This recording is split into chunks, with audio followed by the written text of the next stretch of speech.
down as you kept naming names. Like, what?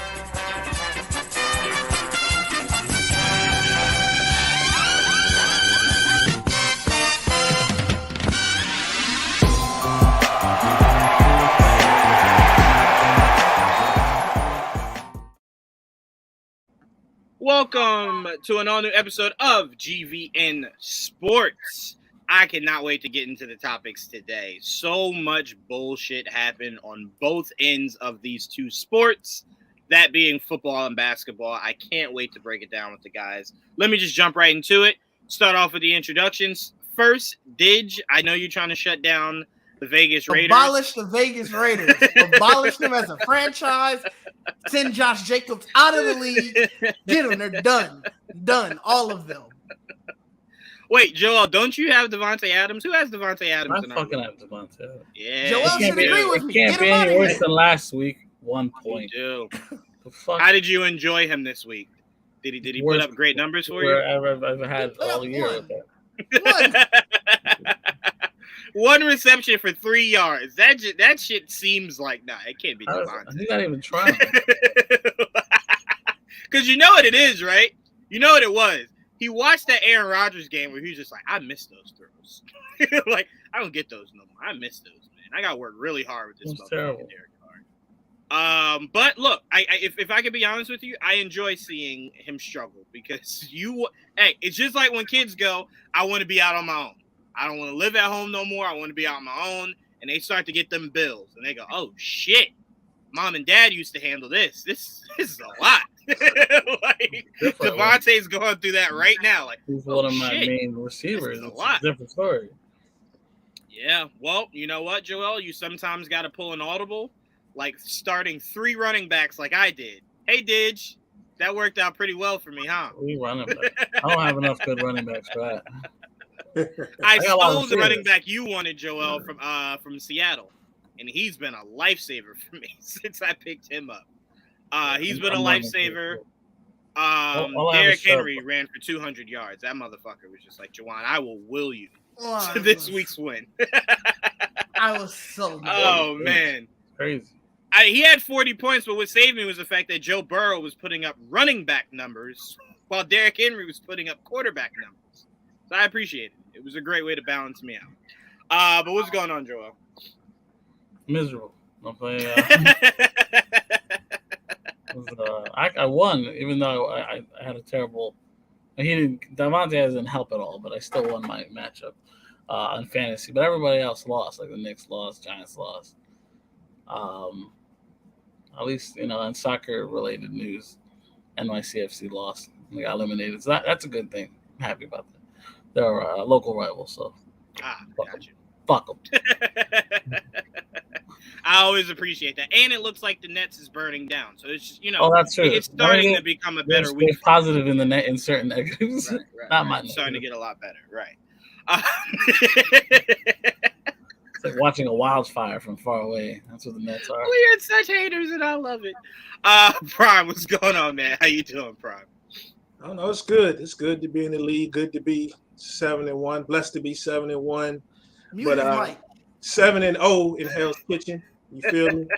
And word to Damian Pierce and Travis Etienne, and we're gonna hopefully keep this thing rolling. Let us pray. Oh my goodness, I don't like nothing you just said. Nothing you just said. All right, I'm gonna keep it up like we did yesterday. My question for you guys for this episode is: what was the player or the team that first got you interested in either football or basketball? It doesn't have to be both, just one or the other.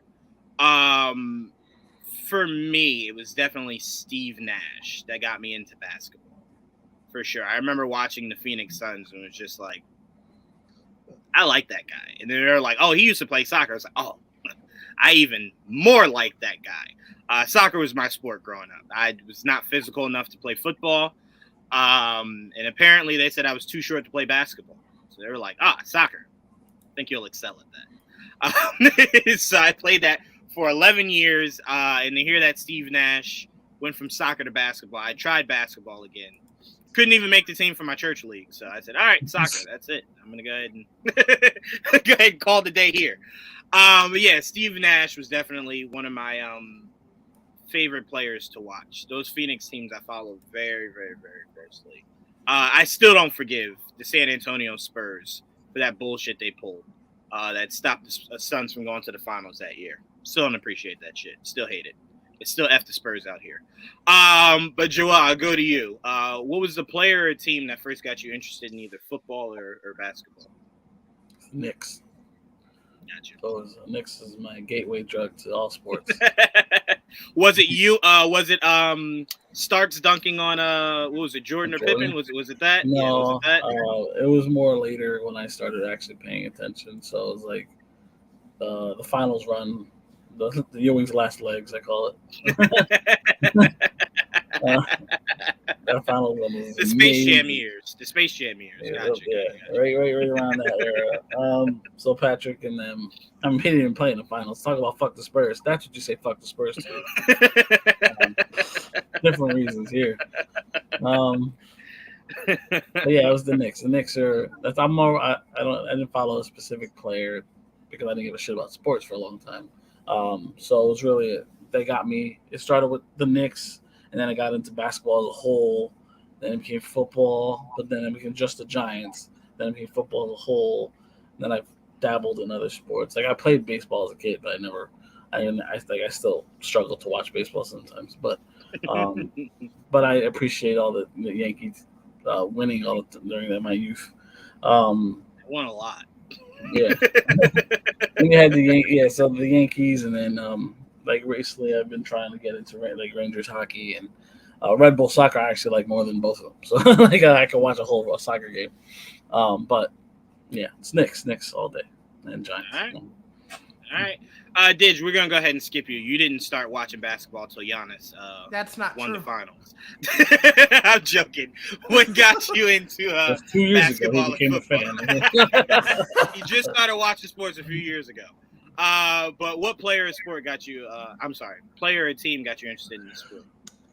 So if we're talking basketball, it would have been the '96 finals. Like basketball has definitely just been tangentially around my entire life. My dad loved basketball. My brother loves basketball, so it was always on. Same with football, actually. But it like '96, even actually the '96 Super Bowl too. That year was just like, oh, these sports things are actually kind of cool. Both years it helped for football. My dad was following it heavily because the Packers won that Super Bowl. Right. So, my dad was following it heavily. And funny enough, I actually liked the Patriots in that Super Bowl because I just thought their jerseys were cooler. And I just like the silver. I like the silver helmet. So like I was very young, didn't think much about it. Just like I don't really like yellow and green as a color scheme. So but then basketball, obviously it was the Michael Jordan. I was like, this guy is really good at basketball. This is a sport that I am really liking, and this guy is really good at it. I kind of want to follow it more. And then it helped that the next year, my brother was a huge Kobe fan. So when I would watch with him, we would watch all Lakers games because he likes Kobe. So I was like, this guy's also really good at basketball. This sport is really fun to watch. I think I'm going to stick around. All right. I appreciate that. So no Bucks memories. No, my first Bucks memories. To Milwaukee. At the time, '96, I was 4. So it's not like I was thinking. Gotcha. So my first Bucks memory, when I really was that next season, because we had just got Ray Allen, just all of that. So I'm like, oh, we actually got another guy who's good at basketball. It all started off, I would watch a player like, this guy's really good. Kind of want to follow them. And obviously the Bucks, the hometown team, we would go to so many games and everything. Yeah. I got you. In secrecy, Didge won't say this out loud, but in secrecy, he did tell me Brandon Jennings got him into. Oh, no. Brandon Jennings, I had high hopes. Brandon Jennings was such a letdown. I had such high hopes for him. I'm just saying, Didge did say Brandon Jennings and OJ Mayo is what made him a Bucks fan. So I mean, I respect. I had so high hopes those years. I was all in. I thought if you could see some of my statements those years, talking about how Brandon Jennings and OJ Mayo are going to lead us to the promised land. All looking back, I was foolish. It's so funny you say that because what I try to do to throw people off whenever they ask me about the Knicks, they're like, well, who got you into the Knicks? I always just say ludicrous shit like Landry Fields. Landry Fields and Steve Novak. They got me into basketball. And they're like, wait, what? I'm like, yeah. Those two guys, man. They were great. They were phenomenal for their But Prime, what player or team got you into football and basketball? It was the Cowboys. I was fortunate enough to, have family members that travel a lot, and I've got family everywhere. I mean, up north to down south to the West Coast. So we had family and in Texas, of course. So as a kid, I went to the old Texas Stadium. I saw my first Cowboy game at the age of 5. And as kids, we start to identify with things that we like colors and shapes. And right, I'm at a football game. I see guys hitting each other. I see a big blue, which ultimately is my favorite color. Star in the middle of a field, so you identify with the shape of star as well. So it's always stuck with me. So that was my very, very first football experience, and and I ended up going to that stadium over the course of my life, the old stadium. Maybe about 8 times, I believe. I think I went to the old Texas Stadium 8 times, and I've been to, of course, the new stadium 5 times already. Maybe 6. I gotta go back and think about it. But it was definitely the Dallas Cowboys. That would never ever change. So I didn't see my first live basketball game for maybe 6 or 7 years later. But I got to, let me see, 11, 12, maybe about 7 years later. But then that's when I got to go to the Garden. And that's what does it. Yeah. That Garden atmosphere is something special, man. So when you get to experience a lot of stuff as a young kid, like live, that really does it for you. And of course, and I grew up here, like right in Richmond, whereas I mentioned, I think on the show before, we used to have the Richmond Braves. And literally that's like I said, the diamond where they played is like 5 minutes from my house now. And I got to watch a lot of guys come up through the Braves system. So, and that helped the fact that they also on television a lot, which is odd because it's funny. It's odd that I didn't really become really like a Baltimore Orioles fan, because a lot of my family members loved the Baltimore Orioles. You know what I'm saying? So we would see them a lot. I got to see them a lot too in my early teen years, a lot when we would go visit. But none of the Braves for me. But yeah, the Cowboys, man. The Cowboys. My all-time favorite guy is Dallas Cowboy. Well, he's tied for my favorite football player, period. Mm-hmm. Of course, the other one is Deion Sanders, but my guy is Tony Dorsett. Oh, interesting. 33. I thought you might say Drew Pearson. Drew is odd because in playing Little League, I was always a receiver on offense, right? Mm-hmm. So could never quite be the full-time running back or we play at home. I was the greatest backyard quarterback ever. So I think I was the greatest backyard quarterback in the world when I was like 11, 12 years old, right? Mm-hmm. But no, Drew is the guy. Respect the 88, but Dorsett is my guy. Yeah, Drew for my family is special because he's a close family friend. He brought my uncle with him to the Hall of Fame. He's a good guy.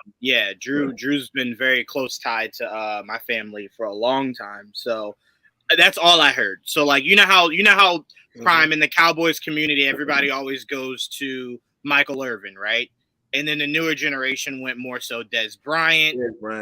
This household, the only 88 that was ever talked about was Drew Pearson. It was nobody. It was you couldn't even utter the words Michael Irvin. I'll tell you real quick story. I remember going to that. Funny, we were talking about it in the chat. Did that dump of a football field in FedEx, right? And of course, it wasn't so old. It was a dump, but it wasn't that old at the time. I remember going to a game back when. Remember that with Deion had just left and went to Washington, the team he barely played for, right? But it was I'll never forget. It was a Monday night game, and we went to the game, and we ended up on television. Actually, I still got it here on a VCR tape, and I got to get it transferred before the tape ends up being crap, right? But and out before we entered the stadium, this when Drew Pearson he still has it, but he has an apparel business. And he was selling hats and things. And he was sitting outside the stadium, had like a little tent or whatever. And I'm walking past him. I said, "There's Drew Pearson." I said, that is Drew Pearson. So he was actually not only charging for autographs, but then he was selling his hats and stuff. So as I was walking past, and I was like, oh man, Drew Pearson. And I'm decked out. He said, today is your lucky day. And he says, not only, I bought one of his hats, right? Mm-hmm. He says, not only if I'm going to give you an autograph for free, he says, I'm going to sign that program for you. Ironically, to try to rub it in Dallas's face, the program had Deion Sanders on it in a Washington uniform. But Drew signs it. I still have it. And Drew signs it. He said, I'm going to sign him across his chest. He says, to make him a real primetime player, right? So he says, we're going to win tonight. And sure enough, go back to that. I don't know if you guys remember this, but the quarterback that night for the Dallas Cowboys, people seem to forget he played for Dallas, was Randall Cunningham. Dallas had Pat Randall Cunningham.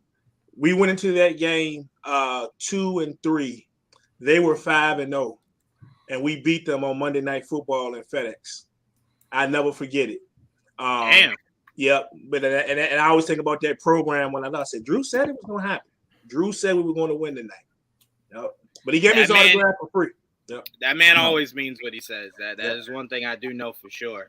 But it's so funny because it's like when I think about me being a Mets fan, I've been to a bunch of Mets games. I've been to a bunch of Knicks games. I've never been to a Patriot game. That's something that I need to fix. I won't go anytime soon until they get a quarterback. Yeah, I am wasting money. I'm still gonna go.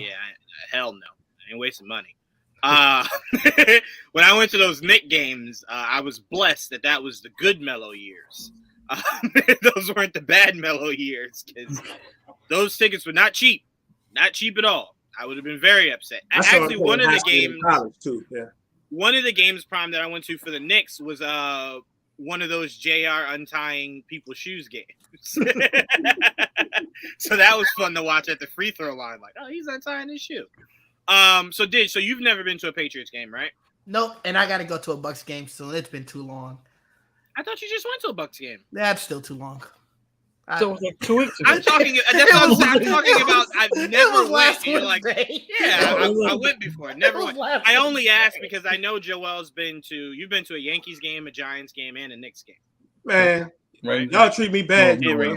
No, every time I go to see the Cowboys play the Giants in my life, it has been unbelievably cold. Every game I've seen, we played in New York. I've seen the Cowboys play the Giants 3 times in New York in my lifetime, and we lost every time. And all 3 times it was cold, including Emmitt Smith last year. It is cold though over here. I was about to say, it loves to get super cold over here. Man, let me tell you, I did watch Midwest. In the winter. It probably gets really cold in Milwaukee, especially. Right? Oh, for sure. Imagine going up to Lambeau. I don't want to think about it. No. Tundra. You know it's crazy? And obviously it is super cold there in Milwaukee, but we never talk about how drastically cold it is in Canada. like it's always just it is just I heard someone saying yesterday it was snowing out there, and I'm like, snow? What the fuck? What? Man, the only live games I've ever been to, college or pro, that was colder than my trips to New York. And 2 of the time it was actually it snowed while we were there. Mm-hmm. Was that horrible trip I was telling you guys about the other day to Pittsburgh. Right. Pittsburgh. That was an unbelievable cold for all the stuff that happened to me to happen and to still lose and have to drive home next. But that makes it worse than leaving with a loss. At least when we go to New York, New York is fun. New York is New York. So even in the cold, we would, you get to the New York a day or 2 before the game. So you're gonna go out, you're gonna go shopping, you're gonna do all this stuff. Everything's there. No, we went to Pittsburgh. It was too cold. We spent the entire day before in the hotel, eating and drinking, watching college football because we did not want to leave. That's how cold it was. Damn. Yeah. One of my live games actually was the whole famous Beckham catch. Oh boy! You went to that game? I was at that game. Yes. They caught it on Brandon. I have the reaction too. I have somewhere, but I caught a lot. I didn't because the thing it happened so fast. I didn't even think he caught it. I'm like, oh, he dropped it. Everyone's freaking out like he caught it. He fucking caught it. I'm like, you sure he caught it? Because it didn't look like he caught it. Where I was sitting, like, you know what I mean? You know what's so crazy about that catch? I don't even remember what the Giants did that season. I only remember that catch. Yeah. Like, I don't remember what Dallas did that season. I don't remember what the Giants did. I only remember that catch. Same. Like, I don't even remember, like, did the Giants even win that? I don't remember nothing outside of you guys lost that catch. game? Yeah, we lost that game. Who went to? Did either of your teams go to the playoffs? I really don't remember that season. It had to have been the Cowboys so. win. Because that had to have been during the 8-8 years of Jason Garrett. So they had to have made it. I can't remember myself, but I just remember Brandon Carr actually has decent position. Mm-hmm. And Beckham just, I said, that wasn't a Cowboy player. This would have never happened. Mm. And you know what's so crazy about the Cowboys is that people talk about that catch like the Giants won the game. That's how spectacular that catch is. Because when you tell people, no, they lost. No, they did. Because people think in their mind that was like a game-winning touchdown, beautiful. It wasn't. But again, no one remembers anything but that catch from that game. So it was 2015. Mm-hmm. Cowboys made the playoffs, right? Years ago, dog. No. 2015 was that the Odell Beckham Miami trip where they all went out to Miami. Yeah, neither team made the playoffs. Neither team who made it from the NFC East? Redskins. Yep, well, now Commanders. Wow. Can you please just tell me who the quarterback was, Didge? For the Commanders? Yeah, please. Oh, that was hold on. I'm gonna let you go, and then because I have it up. It's this guy. Kirk Cousins? No. Oh man. What's his name? I forgot his name. It's like I can see him. I do remember this year now. I do remember this year. Fitzpatrick? No. Was it Alex? Was that his name, Alex? No. No. He came a little after. RG3. Was it RG3? Oh, wait, you said 2015? Yeah, this is. Odell's been in the league that long? I guess. Oh, I think that was his rookie year, actually. This is one of RG3's last years in Washington. And that makes sense. That you know why when you said Washington it shocked me? It's because I just assumed they didn't have a quarterback that year. That's fair. So when you said Washington, they did have Kirk Cousins though too. That's why I said you were close. Right. Odell got drafted in 2014. 2014. Wow. Then it is really storybook that he has a championship now. Matter of fact, I thought he had Kirk Cousins because RG3 got hurt middle of the year. Yeah, that's what I thought so. I thought so. That was the first name I was that the first name I said? Yeah, I thought it was. Yeah, I thought it was Kirk Cousins because I think RG3 got hurt midway through. Yeah. And he finished off, and then it was just like, RG3. Well, that was pretty much. Last time it was relevant as a starter. Yeah. No, just the last time we saw him as a starter. Because remember he went to Baltimore, like he traveled, but that was his last time as a starter. Right. Which again is very sad to look back at because when you look back, you think to yourself. Well, you think back to yourself how great RG3 and Andrew Luck were, and neither one of them got to finish their careers. Well, with RG3, he was just really mismanaged. Like so was Andrew. Yeah, that's also true. But RG3's his was really bad. Remember when he got hurt? I think it was his second year. The first time they went to the playoffs, he had got hurt going into it, and they rushed him back. And that was his rookie year. That was his rookie year. I just couldn't. Yeah, that was his rookie year. But it was either way. He got hurt. They rushed him back, and it just seemed like he could never fully get healthy. Right. Well, not only that, do you remember when they brought him back? There was a couple of plays you would see. He told me he was ready to go, and then the play would take off, and you can tell that he was obviously scared to get hit. Yeah. Well, here's speaking of mismanagement, as we head into NFL of today, that's what scares me about Tua. Tua's first game back, they asked him like, "Hey, how are you going to manage things?" He said, "Oh, I'm going to slide. I'm going to avoid hits." The first fucking scramble this man did, he ran right into the guy, and I'm like, I'm very curious. Did none of these concussions hurt? Like, did they not slide, man? Go out of bounds. Don't run into these hits. They're not afraid to hit you. They're really not. You got to stop running headfirst into it. Because he looks like he could have a phenomenal career if he can stay healthy. Right? And for somebody that injuries has not been a massive issue for since coming into the league, don't let something as severe as concussions be what sets you back. You know what I'm saying?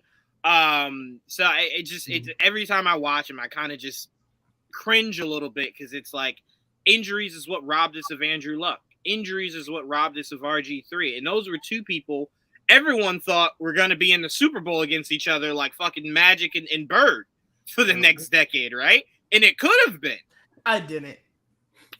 Well, Andrew Luck would have never got there until Tom Brady retired. Oh, no, I'm talking about RG3. I had no faith in Washington as an entity. I'll say this. I thought that if RG3 stayed healthy for a full career, Washington would have put a better team around him. I think they would. I think they really would. That's fair. I assume he would have left Washington. Him as a player probably would have did well, but I assume he would have to leave Washington for that. Maybe. And Prime and Joel is sitting there like, yeah, I like the sound of that. Yeah. Yeah, don't do that here. Yeah, don't do that here. But all right, let's get into the NFL of today. Obviously, we had the trade deadline today.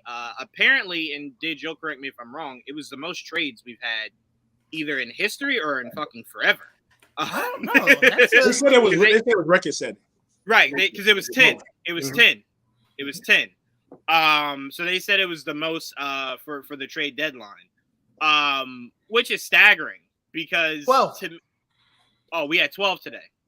If you remember the 10, when they announced the 10, it was like right at 4 o'clock or whatever. Yeah, but then all of a sudden you saw a couple some were still falling through. Right, yeah. Right.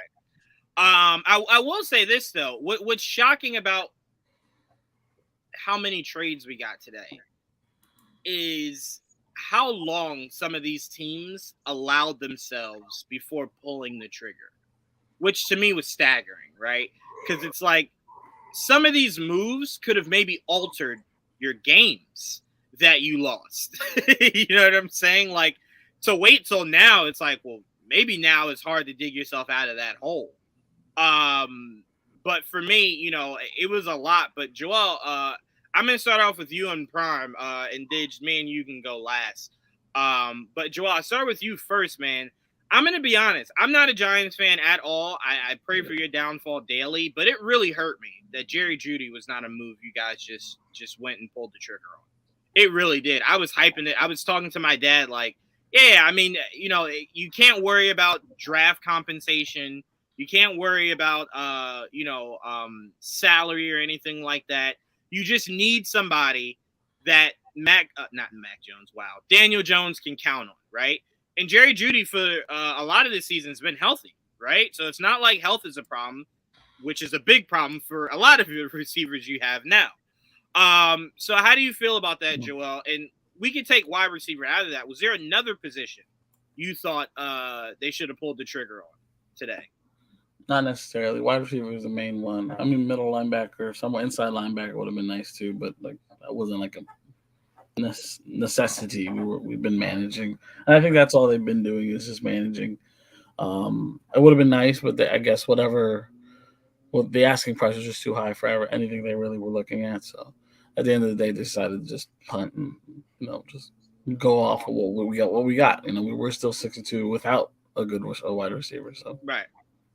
They figured, fuck it, we'll just keep going. I think what bothered me about that mindset is the idea of, like, to me, if I didn't extend Daniel Jones, right, which we know they didn't, right? They didn't extend him. To me, I would want to surround him with as much talent as possible to properly evaluate him, right? Because to me, it's kind of like, let's say the Giants win the next few games and then they go on a losing streak, right? And let's say you just missed the playoffs. I don't know how in any scenario you could put the blame on Daniel because you haven't properly surrounded him with a good offensive line. You haven't properly surrounded him with wide receiver talent.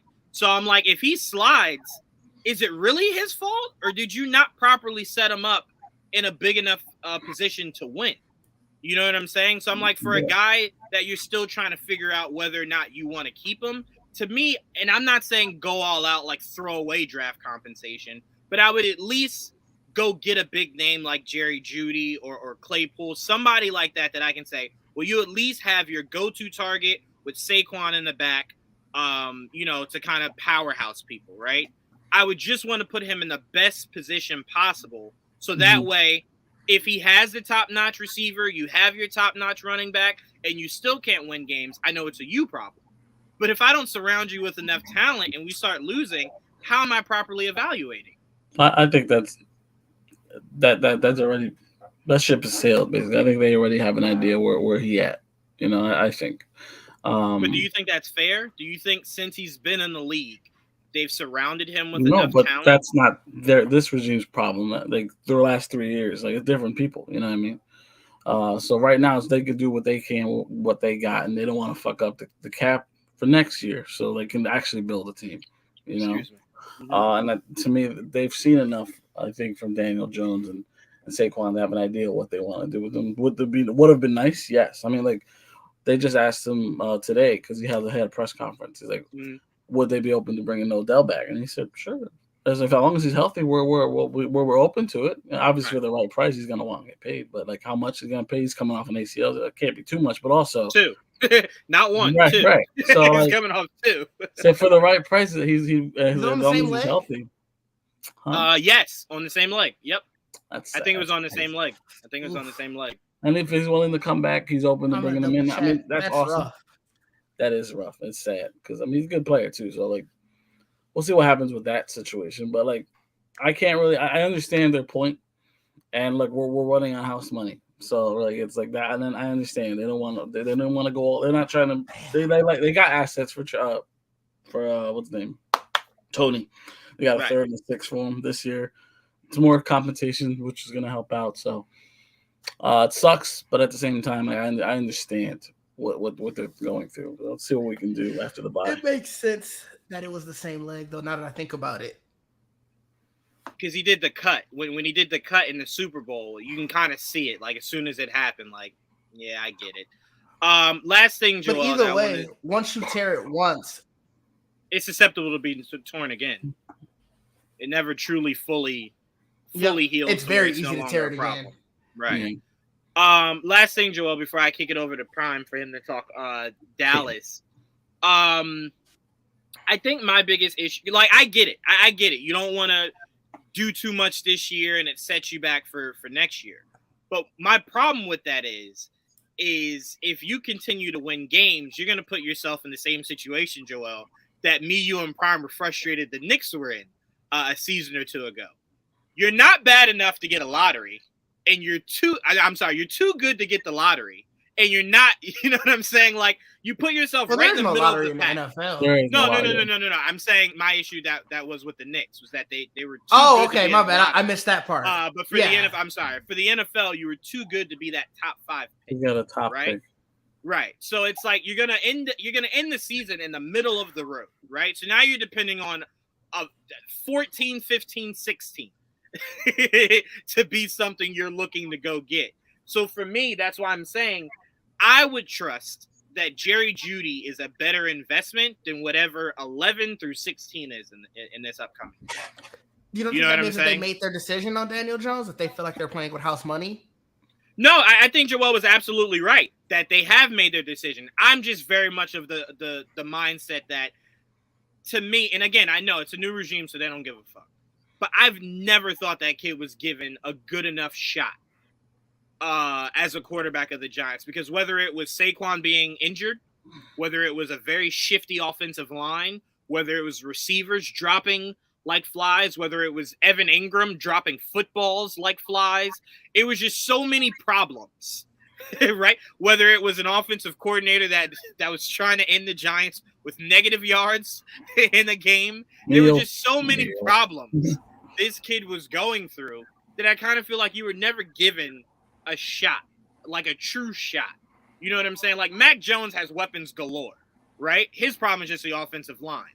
He has a great head coach. He has stacked running backs. He has solid receivers, solid tight ends. The problem comes down to that offensive line being shit. If that was Daniel Jones' only issue, then I could say, you know what?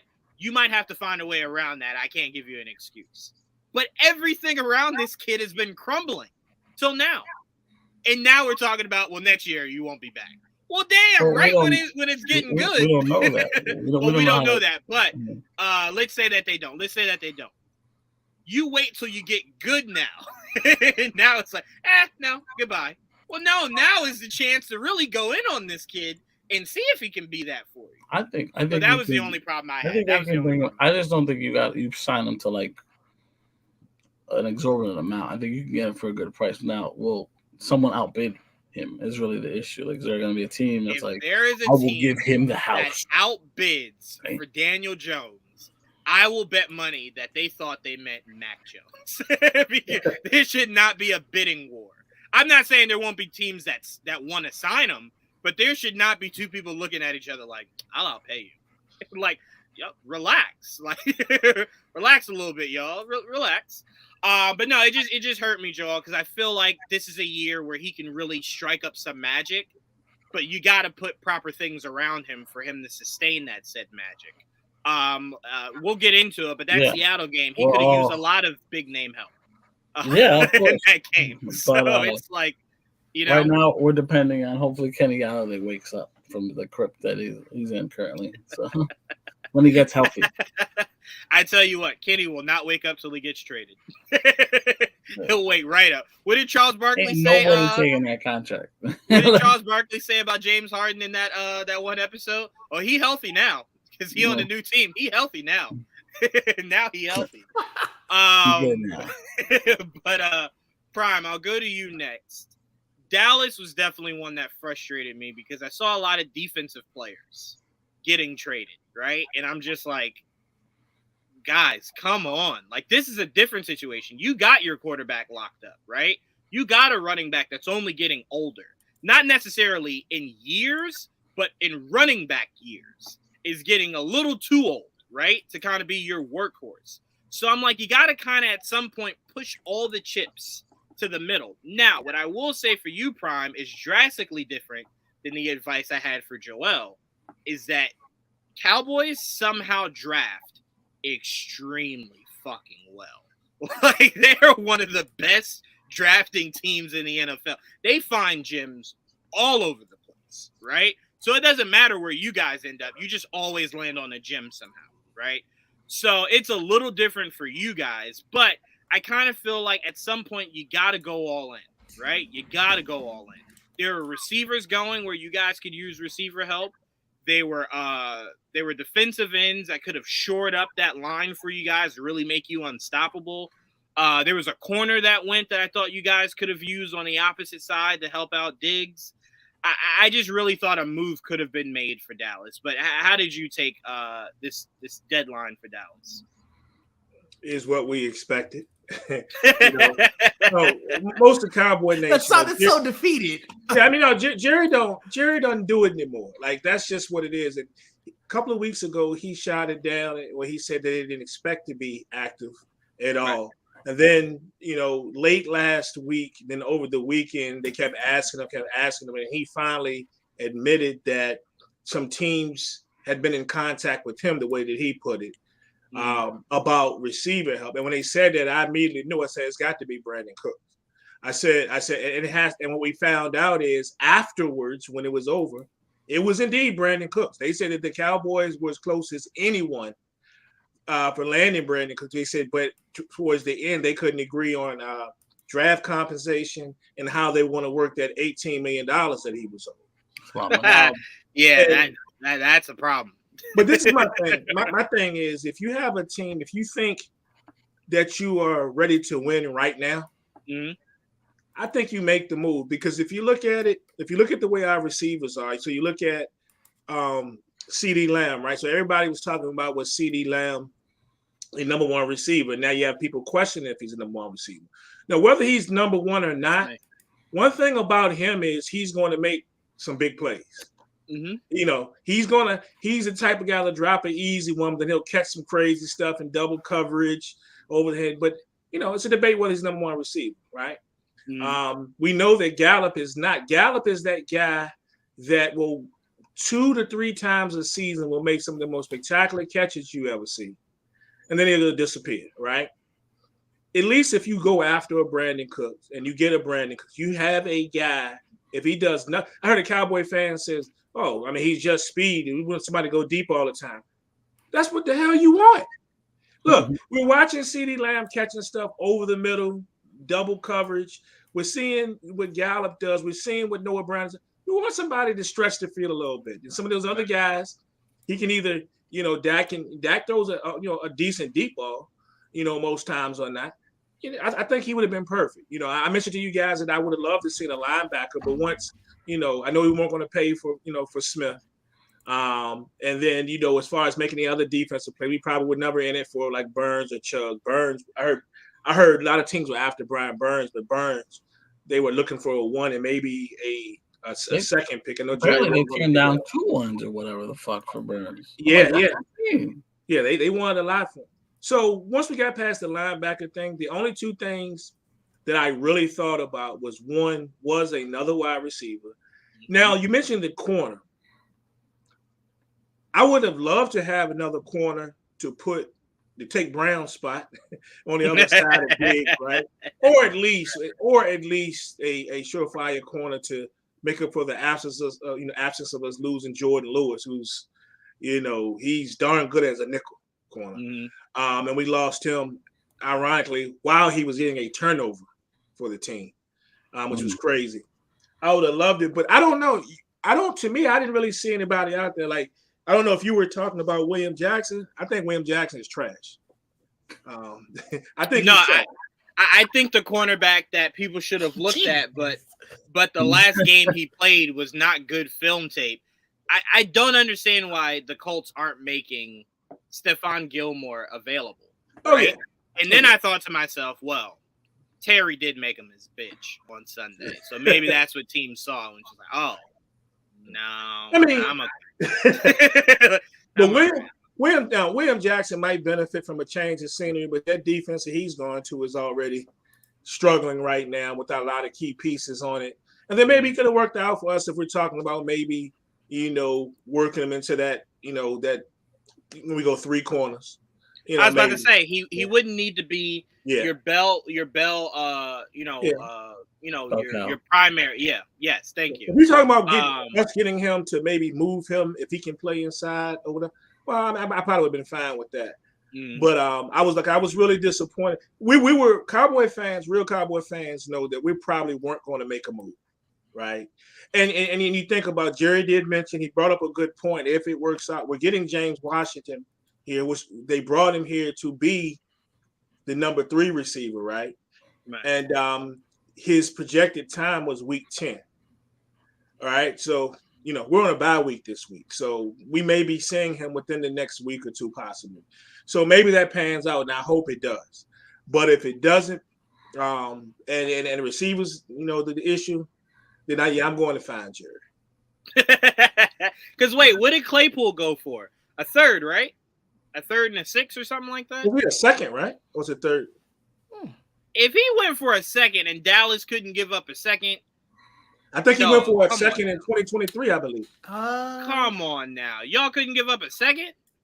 Well, be honest with you, I don't think he was. I'd have taken it. Yeah. I don't think he was the guy we wanted. I think speed, and not that he's slow, but we don't know what he can do. Pittsburgh plays him in their offense a lot differently than teams have used Brandon Cook. We're looking for a speed guy and go straight down the field. Mm-hmm. What we've seen from Claypool when he had his flashes, we'd see him go down the field and catch a couple of semi-deep balls, but they use them a lot of trick plays, a lot of reverses, shorter plays, things of that nature. I think we have that on the team now. We got a couple of guys that can do all of that, right? Yeah. I think if you're going to go for it, not that now, if you're talking about depth, okay, yeah, by all means, go get Claypool. If you're talking I think he would easily be your second best wide receiver on your team, easily. I don't know about easily, because now this is the thing. He hasn't shown me in this short time period any more than Michael Gallup has shown. At least Michael Gallup has shown me that even though he's going to disappear for almost a half a season, he's had a big catch against the Giants that has won us a game in the past couple of years. He's had a big catch against the Eagles. He'll be that guy to get like 2 catches or 3 catches in the whole game, but he'll be the one that catch the craziest pass 45 yards down the field, falling out of bounds, and puts him in field goal range. I get you. You're saying he's the Evan Fournier of the Cowboys. Like when you play the Celtics, that motherfucker shows up. Because the difference is, I can do without Fournier. They tell me tomorrow they got rid of Fournier. I'm good, right? I'm not saying I really want to get rid of Michael Gallup.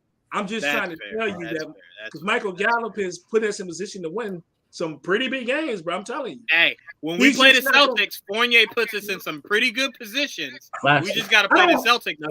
Don't get me wrong. I don't hate Evan Fournier. It just wouldn't make me mad if I picked up the paper and they say he was gone. Yeah, especially because it's like that sounds like you might hate him. Quentin Grimes should be playing at this point. So yeah, I'm with you there. But no, I mean, look, you know what's so funny about you saying real Cowboy fans knew probably nothing was going to happen? Mm-hmm. You want to know what fan base was even more submitted in that mindset? Let them know, Didge, we don't do a goddamn thing on trade deadline. They said, yeah, I didn't expect any time. It would have been nice. They said, Bill, what were your thoughts on the trade deadline? He said, oh, shit, it's today. God damn it, Bill. Yes, it's today. Go do something. Go trade away something, get something, do something. God damn. And it's so funny because one move, nothing. You know one move I really thought New England would have done? If he hadn't had season-ending surgery, I really do think New England would have went back and got J.C. Jackson. I really do. I really, truly do. Because if you're the Chargers, you're not in a position to say no. You say no and keep them and let them keep getting torched every week. You're paying them a lot of money to give up a lot of touchdowns. We know, Didge, that when we trade away players and they come back home, they look phenomenal. They look phenomenal. So that was one move I thought they would have done to just shore up the cornerback room. Right? Because you wouldn't have had to worry about that salary for much longer because I don't think they're going to keep Jonnu. I think they're going to let Jonnu walk because I think Jonnu was 4 years, but jeez. I think the third year was team option, I think. I think they could let go of him after this year. Potential, 3 years. Hey man, if we didn't have these young bucks on our team, I said let's get it. Potential out that third year, yeah. I mean, yeah. At this point, I don't understand how. I'm very curious. And Didge, maybe you heard something. I didn't hear anything. I didn't hear anyone calling New England about anybody. That's very weird to me. No, that's very weird. I didn't hear rumors about a move. I don't know if Bill just put out like, yo, we're not doing a thing. Maybe he's you know what it might have been? It might have been one team called and said, yo, let's go. Oh, damn, Didge dropped out. Well, I'll take over the New England part till Didge gets back. Like I said, I very much just want this team to tank and then go. Oh, here's Didge. All right. There you go, Didge. There you go. I was saying, I think Bill got a call about Jonnu, and he said, "Fuck no! Tell everybody else we're not doing no trades today. Tell your friends." My apology. Bill, you know, Bill definitely said, "Tell the village I ain't doing shit today. Don't call me." I assume he did. Yeah, that had to be. I assume he did because there's no other way. That's too much talent. That's too much talent on that roster for nobody to be interested in anybody. Well, yeah, because I was going to ask you, did you hear any rumors? I heard zero. Nope, nothing. Like nothing. Nothing at all. I was just saying when I put you back in, I was very much of I wanted New England to sell high as shit. You've been saying that forever though, because you want to tank. So I don't. Your sell doesn't mean as much because you want to tank. Well, you know what? Let's do this, Didge. Let's do this. Prime and Joel, you guys could care less about New England, right? So I know you guys could be extremely upset. Hold on. Stop. Is New England in Dallas? It's right outside of it. They're not in Dallas, right? No, not in Dallas. No. But I want to ask you first, Prime. Looking at how New England's looked so far this year, right? Are you of the mindset of it's Bill, they'll turn it around, right? It was a slow start last year. They turned it around, still made the playoffs. Or are you of the mindset of just sell now, right? Just sell now, tank now, see what draft pick you can get, and see if that one draft pick can help start to turn things around? Or do you think you should hold out hope like Didge is trying to? Man, hold out hope. Thank you. Look, man. Everybody, including myself, a lot of people, including myself, thought that the Giants was gonna kick y'all ass Sunday, and that ain't happened. I mean, the Jets were gonna kick y'all ass Sunday. That didn't happen. I mean, the Jets were smoking. So I mean, why not go out there? The only thing I heard about you guys at one time that they were saying that this was a couple of weeks ago. They said that the teams had inquired about one. It might have been Bourne. It was one of your receivers. I didn't hear that either. Yeah, I heard. Yeah, that was a while ago. That was a while ago about Bourne. Yeah, teams. They said there were 2 or 3 teams that had inquired about Kendrick Bourne. Right. But now, man, you guys are still sitting in a good position. How? We're one game back of second place in our division. You're still winning. Exactly. Yeah, but here's the difference, though. Here's the difference. You ready? Yeah. The Dolphins are only sitting where they're sitting because they lost their quarterback for like 3 weeks. So I'm like, if he stays healthy, the likelihood of them looking as bad as they did without him, no. So you don't think you guys can get that second spot? Here's the problem. We would have to beat Miami to try to get it. We, for some goddamn reason, can't beat Miami ever. In Miami. We already lost to them in Miami. Here's the problem. Last year, we couldn't beat them in Miami, out Miami, through Miami, out. Like, we just couldn't beat these motherfuckers at all last year. Tua put his foot all up in our ass last year. Y'all sitting, wait, that's y'all 500, right? Yeah, we're eighth. We're eighth in the AFC. So we're technically a half game out of playoffs. All right, hold on. I just got to. I'm looking at y'all scared. What? Man, you might get right this ship. We got to play the Bills twice. All right, so you got to play. So you play the Jets again. Right. Right. Hey, wait. I'm out. I'm scared. Did you hear what Zach Wilson said after the game? What? Zach Wilson threw 3 interceptions. I don't care. I'm just saying. That man said, we'll see him again soon. Those sounded like fighting words. I don't know. We might have woken up the beat. They say that. You know how many times the Jets have said we'll see them again soon? They've lost 13 straight. They've lost 13 straight against us. That's fair. Man, look, y'all got the Jets, and then you're not gonna beat Kirk Cousins, so you got Kirk Cousins after that. We might put foots and asses of Kirk It's Cousins. a Sunday night game. It's not. It is a primetime game. It is a primetime game. That's what I'm saying. That's what I'm saying. Oh no, time out. No. I take that Monday back. night. Damn. I take that back. They just got another primetime at some point. Hey, don't need to be that week. Don't need to be that week. But yeah, struggles we on don't Monday got nights. nobody. We don't got nobody to guard Justin Jefferson though. We don't got not a soul. You're probably not gonna beat Buffalo. You might not beat Buffalo time, but come on, man. The up and down Cincinnati Bengals, the Raiders in Arizona. Mm-hmm. Come on, we can win those. I'm telling you right now, we're losing that Arizona game. We're losing that. If you think Josh McDaniels won't wake up for that game, go check out when Brian Flores played us all those times. This is coming from the Tell same me guy who said the Jets was going to beat us. Remember that, everyone. And it was close till it wasn't. It was close till it wasn't. We weren't blowing them out from the get. And let's not forget, we had one offensive touchdown, Didge. One point, it was 22-10. One. At one point, it was 22-10. Offensive touchdown. They scored in garbage time. They did. Seemed like a distinct victory to me. So wait. So all jokes aside, Prime, you think we can win one of those Bills games and then beat the Dolphins? Look, man, I'm going to tell you this. Buffalo is going to lose at least one game and nobody see coming. It just happens. They almost lost to Green Bay. They almost lost to Green Bay. Huh? They almost lost to Green Bay the same way we almost lost to the Jets, Didge. Almost lost to Green Bay. You don't feel Josh Allen has a 3 interception game in him somewhere, bro. I guarantee you it won't be with us. I guarantee you we'll throw the 3 in a fumble. I mean, I do like, Prime, that you're holding out hope, but I think you're holding out hope for Bill, not the actual players on the team. Bill, so it's that's gonna be the week Bill gonna have a new hoodie, got a custom made, bro. Like, nah, that'll be the week Bill says, "Fuck it, I'll do it myself." Puts his Thanos glove on, suits up, says, "Fuck it, I'll throw the football." Can't be any worse.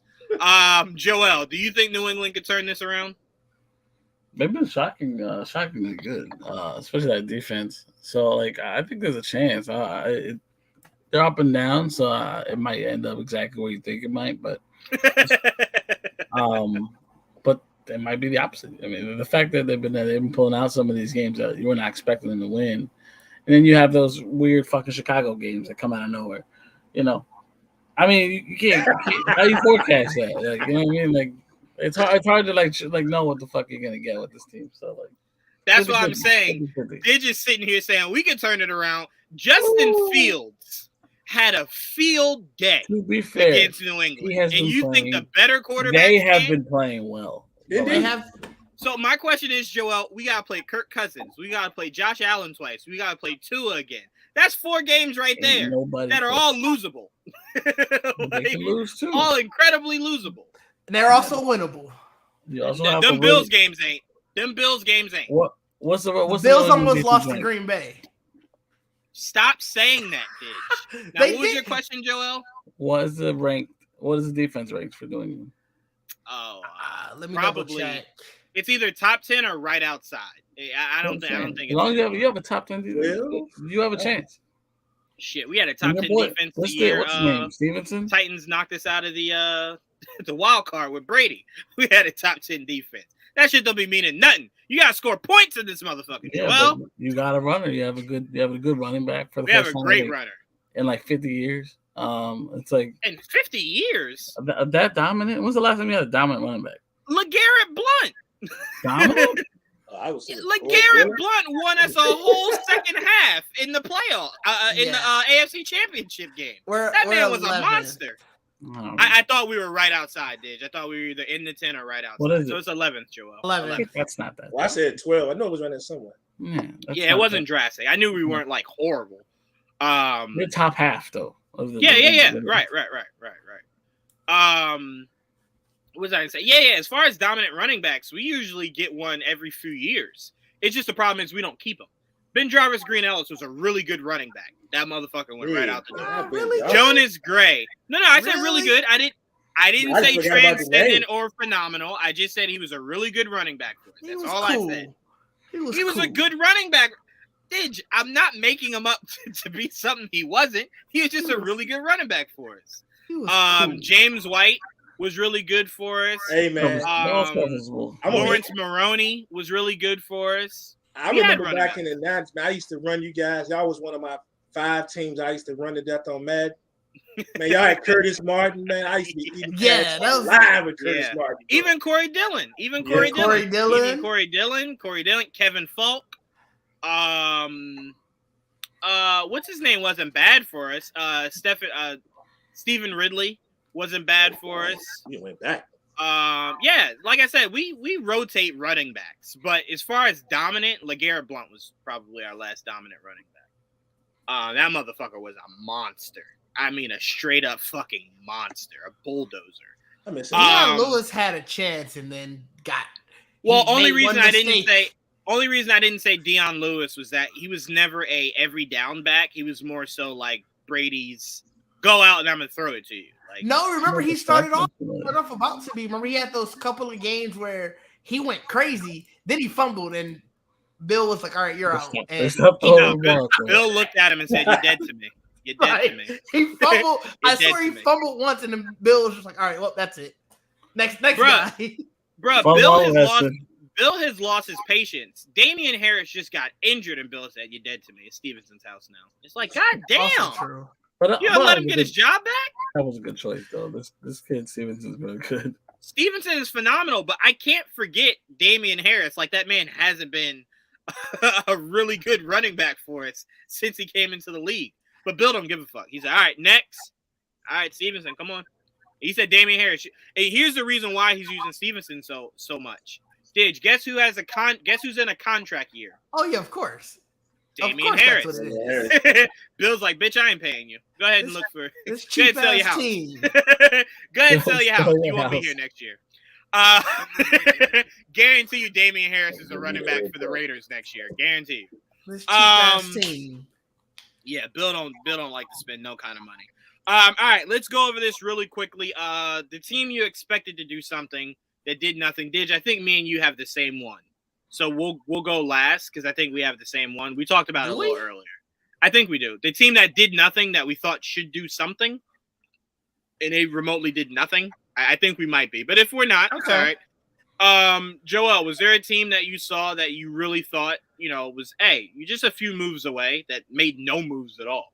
A team that I thought probably should have been moved? Yeah. Mm-hmm. Yeah.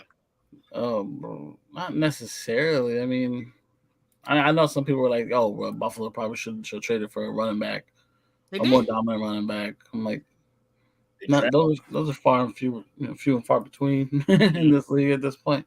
I guess no one in particular. No, I don't. I have no one. None off the top of my head, at least. All right. But Buffalo is a good one. They did end up getting a running back, but not one of the bigger premier ones that everyone thought they were going to go. It's no better than what they got already, basically. Essentially. But again, for a team that can throw as well as they do, is a running back really all that necessary? No.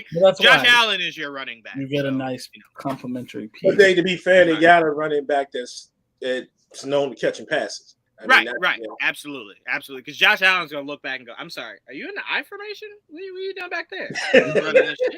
Come stand next to me. What the fuck are you doing? We don't do that here. We don't do that here. Come stand next to me. What the fuck are you doing? I can just picture Josh Allen just really frustrated, like, what the fuck is he behind me? We don't even practice that. Like, what are you doing? Stand here next to me. Brian, what team were you shocked didn't pull the trigger today? I don't know if I really have one.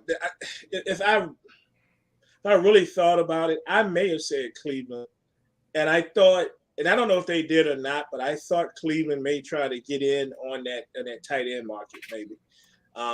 You know, we saw what happened. You know, the big name, well, almost a guy I think that can be a big name tight end. We saw where he went. I think he's a big name. I think he's a big name. And I think that's going to pay dividends. Lions tight end that they Hawkinson. I like TJ Hawkinson. Yeah, because you remember the Browns, Njoku's out for a minute. Right. Oh, and he wasn't really all that. He wasn't really all that productive. He had a couple of okay games. It's when he was kind of the light, you know, for them. And I'm thinking about, you don't know when you're getting them back. They said it's a possibility. He may be out for a little bit. Right. You're going to be getting your quarterback, your starting quarterback here soon. Mm-hmm. You saw especially after what they did last night. Remember we were talking, and I said I really had a feeling that Chubb will be able to run the ball down Cincy's throat to an extent, and that's ultimately what happened. And they won the game. So I don't know if I'm overly shocked by anyone. You know, maybe Tennessee going after another receiver, maybe. But I think really I would just say Cleveland. I would say Cleveland, maybe not trying to get another tight end in there. Can I say this really quick? Because everything is right there for them still. After all of this, look at that division. Everything is right there for them. Yep. I will say the biggest shock to me in NFL right now, and maybe it shouldn't be, maybe I was just very hard on them to start the season. But when I looked at Tennessee's record, I blinked at least 70 times because I swear to God they had a losing record. And when that shit said 4-2, I said, bitch, where? Yeah. Where did you win these 5-2? I'm sorry. And where did you win these 5 games? It felt like they did have a losing record. They're on a 5-game winning streak. That's what I'm saying. I don't remember those 5 games they won. But I'm saying I thought it was going to be 2-5. No, I'm saying that's why I think that's why you thought they were had a losing streak. I do remember us specifically talking about it when they lost 41-7 to Buffalo. They lost 41-7 to Buffalo, and we said Tennessee isn't what we thought Tennessee would be because they just at the time we didn't think the Giants would be where they were, and we were like they lost to the Giants and they just got blown out by Buffalo. They don't have it because I remember I was calling for Malik Willis to get the job over Ryan Tannehill at that point. Doesn't he have it now? Tannehill's hurt. I think once Tannehill comes back, he's wait. Yeah, has Tannehill been hurt in this 5-game run? Just got this hurt. last game. This last game was. Okay. And to be fair, even though he got the win, I mean Malik wasn't all that impressive. Right. Sunday. But again, to me, you're throwing the rookie into the fire, right? Not everybody's. Derrick Henry was phenomenal. Well, also yeah. I mean, prime. I know this. Thank you for reminding me again. Abolish the Vegas Raiders. Abolish them as a franchise. Wait, when I tell you, Prime, there was nothing funnier than Fantasy telling me, "Hey, you're gonna lose this week, Juwaan," and I'm like, "Damn, Fantasy, you got no faith in me." And Derek said, "I got you, dog. Got you, dog. I'll put you on my back this week, Juwaan. Don't even worry. Don't sweat it, bro." When I looked at that shit, Prime, it said 40. I said 40. I didn't even care about the Derrick Henry because he was due for a big game. When I saw Nick Foles had 18 points. I was like, I lost. Nick Foles. Isn't that who your kicker is? Folk. Not Nick Foles. I'm sorry. I'm Nick Foles. Yeah. I definitely said Foles. Nick Foles. Yo, I said, wait a minute. Who is that bad that Nick I'm sorry. I definitely meant Folk. Now I get it. I'm like, isn't your kicker Nick Foles? I'm like, you threw me off. I'm like, but as soon as I saw Nick Folk had 18 points, I was like, I lost. I was like, I don't even care what else happens. Again, that game you thought was so dominant against the Jets, he had 18 because half of our points were just field goal kicks, dude. One fucking offensive touchdown. But luckily for me, our one offensive touchdown was Jacoby Myers, who I happen to have. I think that's what made me the most mad is he spent all week bitching about how the Patriots was going to do nothing. And he won on the back of 3 Patriot players. I was so mad. Sure did. I pimped them bitches out. That's what I did. Go make me some points, bitch. But Didge, what team has been before I pass to you, Prime, I do want to agree with you.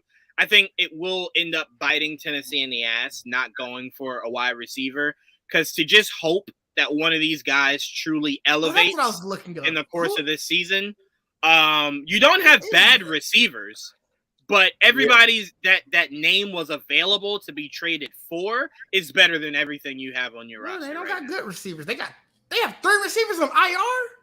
God, Robert Woods has to be one of them, right? No, he's one of the healthy ones. It's Traylon Burks, Kyle Phillips, and Racy McMath. I don't even know who that is. Excuse me. Man, basically who that is. But yeah, no, they have 3 receivers on IR. Jesus. To me, if I'm Vrabel, my fear is that my job's on the line, right? So to me, I'm going all in. Fuck it, let's go get Claypool. Let's shore up this wide receiver room, right? So that when Traylon Burks comes back, they said Derrick Henry or bust. I was just about to say they're looking at Derrick Henry the same way Vikings looked at Adrian Peterson that one year. Like, hey, you might have to do this for us, though. Like, we ain't got nothing. Or Sean Alexander that won Super Bowl. Oh my God! Oh my goodness. You might have to put your body on the line. That was a rough year. That was a rough year. He almost did it, but you know it's so sad too. Matt Hasselbeck was not a horrible quarterback, but the way Sean had to carry that team, you would have thought they had nobody at the quarterback position. They ran that shit religiously. I mean, every play was just running. Fuck it. Coach, don't they know that we're going to run it? Fuck it. He's good enough. He'll get through. He'll get through that shit. But yeah, I remember Sean Alexander. We don't talk about him enough, but I remember him. I remember him. Oh, wait, I also remember that bust from the Browns. Who was that bust, that running back that they drafted that was good for like a day? He was on the cover of Madden and everything. That's Peyton Hillis. Yeah, that fucking bum. Yeah. I remember when everyone was like, look out for Peyton Hillis. Hey, to be fair, that one year on Madden, he was a monster. I mean, he sure was on Madden. He was. Ask everybody, Prime, how he looked when they played as him the following year. I mean, he was a Giant for a year. He was all right. I forgot about that. Yeah. Joel's like, he wasn't bad. He was okay. He was all right, yeah. Wait, really quickly, Joel, I wanted to ask you, where do you put Jeremy Shockey in all-time great tight end? No. I mean for the Giants. For the Giants. Like, where do you put him? I don't know. I don't know enough about the older players for me to know. Like, hey, but Shockey was when he for a minute. But that's why I'm asking. That's why I'm asking, because he was making the narrative hard out there. The year after Shockey and Tiki were basically retired. Well, he didn't retire. We traded Shockey away, but still, that's retiring. Tiki retired. Shockey, we traded Shockey, and that's when we fucking won. You know what I mean? Like, Shockey was a great tight end. Shockey was great, and I'm not saying he was bad at all. He was really good, and it sucked to lose him. But what was great about Shockey is, remember, Didge, Shockey was a really good tight end in an era of really good fucking tight ends. He wasn't where it was just like, oh, there's only 5. He was in that shit where there was a good 10 really good fucking tight ends. The only thing when it came to the Giants, like, We got rid of Shockey, who was helpful to Eli, but once he was gone, any tight end they threw in there basically was useful. Every tight end was a friend of Eli's till like the last couple of years. You know what I mean? Because he made everybody. So we're ignoring the tight ends this year. Okay, got it. We're not gonna get any tight ends. Okay, no problem. No, we drafted Kevin Ball was our tight end the year we won the Super Bowl, and he was great. You know, I can't say nothing. He was a rookie too, so imagine. I mean, when you win the Super Bowl, you can say things like, "Yeah, no, that motherfucker was good." It's like, but was he? He won the Super Bowl. That's fair. That's fair. I can't argue that. Yeah, that one another Super Bowl. The second time we won it, we had this big mother. I can't remember his name. But you just couldn't bring him down. It was insane. Now you remember? Huh? So he was in the East with Shockey. You had Cooley. You had Jason Witten. Yep. Witten was old faithful. That's what Witten was. Crumpler was still in the league. You had Gates. You obviously still had what's his name that you guys think is the greatest tight end ever? Tony Gonzalez. Tony Gonzalez was still in the league. Because Shockey and them were heading all those great tight ends were heading out.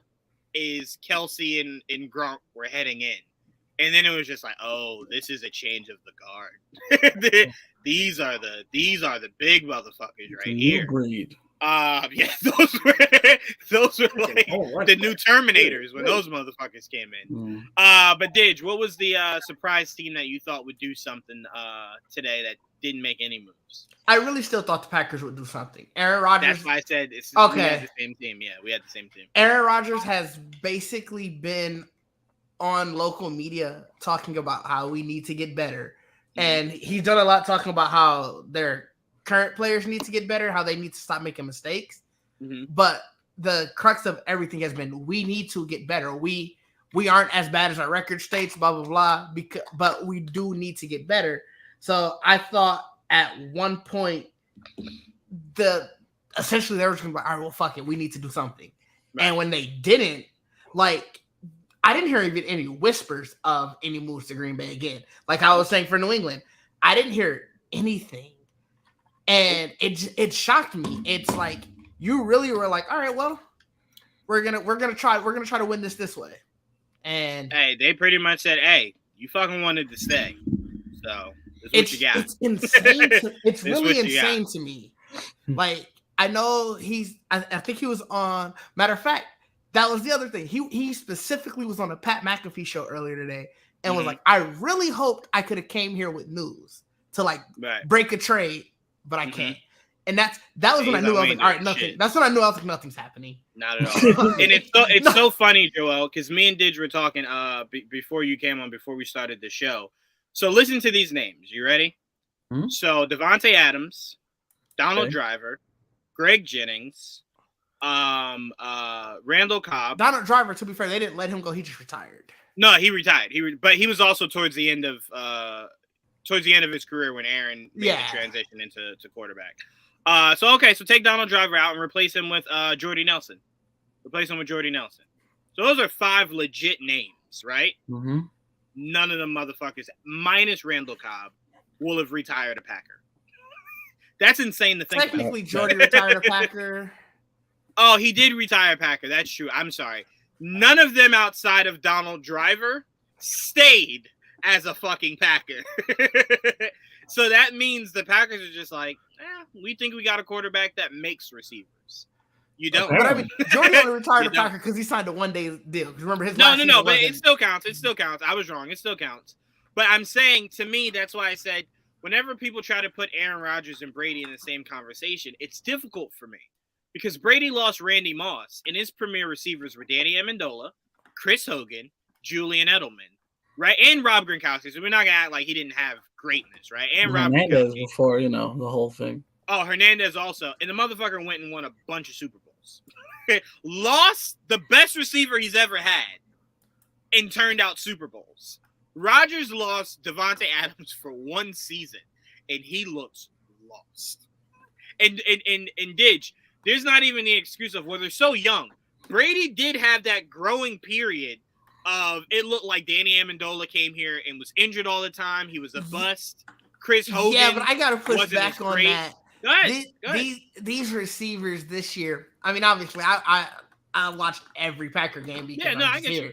Mm-hmm. And these receivers, it just seems bad. Like they don't make great decisions. They drop passes they shouldn't drop. And the drops I put on the receivers, but the decision making, that has to be something you instill in these. Because remember, what was the one thing they always say about Brady? He demands perfection. But you that's fuck the up, thing. You're gone. I feel like, Christian Watson. Remember, what was that? That was the first game. He had that 70-yard bomb. Right, he dropped. Right. I didn't see Christian Watson until like last week. Like, they say he played, but I'm not sure if I believe it. As a Giant, I'll take that receiving core if you don't want it. You know what I'm saying? No, you don't want this receiving core. You don't want Christian Watson. I'll take it. Watson. What's the Dubs is the only one. Dubs is showing some flashes, but they got some issues. Wait, hold on, time out. I tell you this: if Daniel Jones gets those receivers and wins games, we're gonna have a long conversation. Then we have to have some thoughts. But Christian Watson, Romeo Dubs, and Samori. I think it's Samori. I think his last name is pronounced Toure. You don't want them. Toure. You say that. It's Toure. You say that, Didge. You say that, but do me a favor real quick, Sammy Watkins, not Sammy Watkins that you think Sammy Watkins was for like a year and a half. You say that about the Giants, but I want you to do me a quick favor and pull up their healthy starting wide receivers. Let me look at tell their me that shit ain't How do almost you recognize them? You know who they Who are. the hell is Wandale Robinson? That's all. Wait. Time out. Prime. You know what's funny? Here's the biggest difference. Here's the biggest difference between the Giants' problems at wide receiver and the Packers' problems at wide receiver. You know what the Giants do that the Packers don't? Right. They lean into the fact that their running back will be the only way they can win games. The Packers ignore their running back until it's like, hey, we need you now. Bitch, I'm cold. I ain't got shit for you. Like, I ain't running 3 quarters. What you want me to do? You can't ignore your running game. They did run him. They ran him on Sunday because he had 100. You know what was funny about yards. You know what was funny about that? They ran him, and then Rodgers said, "All right, enough, bitch. Because if we win, I need to be the reason. I'm gonna sling this shit." To lose again. And it did you no I'm good. Not shocked about that. It did you no good. So that's where the Giants shine. This receiver core for the Giants is not great either. I'll give you hell that. no. Joel was dead ass. Joel was dead ass what he said. At least you have Darius Slayton. And I'm not saying Slayton is great. Do you know that he wasn't even part of the rotation until there was injuries? And to be fair, Slayton has to be looked at the same as Randall Cobb. If we're gonna be honest here. Slayton's healthy, Cobb isn't. No, but when Cobb is healthy, you gotta go. Well, those are the 2 best guys. I mean, it doesn't help. Alan Lazard, he was out last game. I think he should be back. I think he's questionable now, so he probably should be back next game. Christian Watson, like I said, they claim he's been playing all year. I don't know if I believe it. And you know what's even worse is when you look over at Tampa and you go, well, you have talent. How the fuck are you not winning these games? Yeah, like you got Mike Evans, you got Aaron Rodgers waking up every day in cold sweats. Like, damn, I wish I had Mike Evans at least. Like, maybe the Packers are going to run. Never mind. They got Dallas in 2 weeks. They could beat the Lions though. They could beat Dallas. They usually beat Dallas. Who? Packers. They usually beat. Hey man, watch them, Roger. We gotta play them soon too, man. That's what we talk about. Yeah, that's what we talk about. Yeah.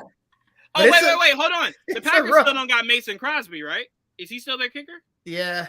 Yeah, you got to watch out, Prime. You know how Mason get when he get up against Dallas. Well, you know how that is. It's going to be that, we going to slip up. So it's going to be that Goodwill. You already know. Game. Yep. So you already know. A chance they could turn their season around. The game is in Green Bay, too. It's in Green Bay. You know what's funny about you saying they could turn it around?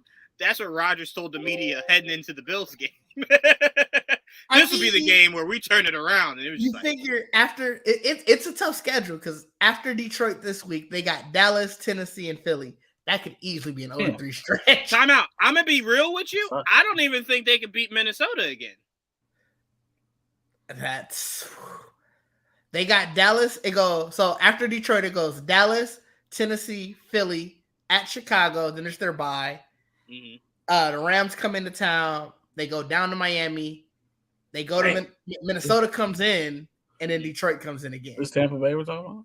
No, this is Green Bay. That's Green Bay, bro. That's kind of a rough schedule. It's a rough schedule. Hey, wait, time out. Y'all are gonna laugh at me. But if the Jets could beat the Packers, I'm not putting it out of the realm of possibility that the fucking Lions can catch these motherfuckers. Disrespecting the Jets still, man. It's because y'all beat them, man. No, I'm not. I'm saying you wouldn't have expected the Jets to do what they did. So I'm like, if they could do that, the Lions. And you know what's so funny about the Lions? No, you know I'm going to say this now. I think that if they're healthy, I don't like the fact they don't have TJ no more though. But if they can get Swift back, healthy at least, he is back. That's why they scored last week. Well, did you hear? Coach said the other day he said he think they might have get him a little bit too much work on Sunday. They said they might have to peel him back. Ooh. But anyway, if he's healthy and St. Brown is healthy, in either of those games, I'd be willing to bet they might beat the Packers one. Right. And here's the thing about Detroit. I know a lot of people think of Detroit and they start laughing, but I think what you got to think about when it comes to Detroit, what you got to think about what you got to think about when it comes to Detroit and Jacksonville is they are literally the term of there's good in all that mess, right? So it's like there are games where their quarterback is not the problem, right? It's just their defense can't make a stop. Because there's been plenty of games where that kid has put up 20, 30 points, right? So it's like there's good somewhere in there. You just got to properly carve it out. And they haven't been able to. Same with Jacksonville, Didge. Like, I know we were laughing last week, but there's a really good team somewhere in there. They just got to carve that shit out. They got to carve it out. But Jared Goff has been showing out this year. He really has. Detroit, what is Thanksgiving? Is that Detroit and Green Bay? Let me see. It can't be. No, I thought it was a division game. Is it the Bears? It might be the Bears. Let me see who. I don't know. I thought it was a division game. Maybe I'm wrong. No, they play the Bills because Thanksgiving is the 24th, right? Yeah, they play the Bills. Who plays the Bills? the Lions. Dang. Oh, hell no. Hell no. Oh, that's a horrible. That's jacked up, bro. Hell no.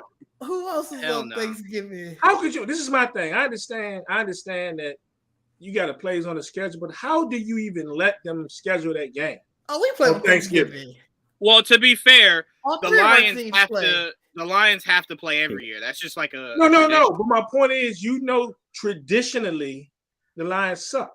They've been sucking for a long time.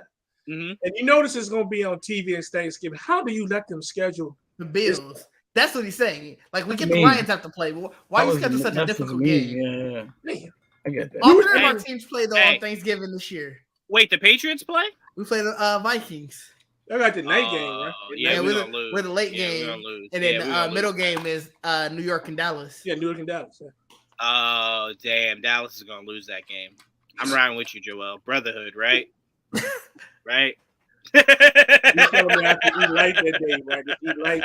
Yeah. You'll be throwing up a lot. You know what? I'm going to go ahead and predict it. Daniel Jones has 5 rushing touchdowns. 5 rushing touchdowns. And Saquon Barkley throws 2 touchdowns. That would be ridiculous.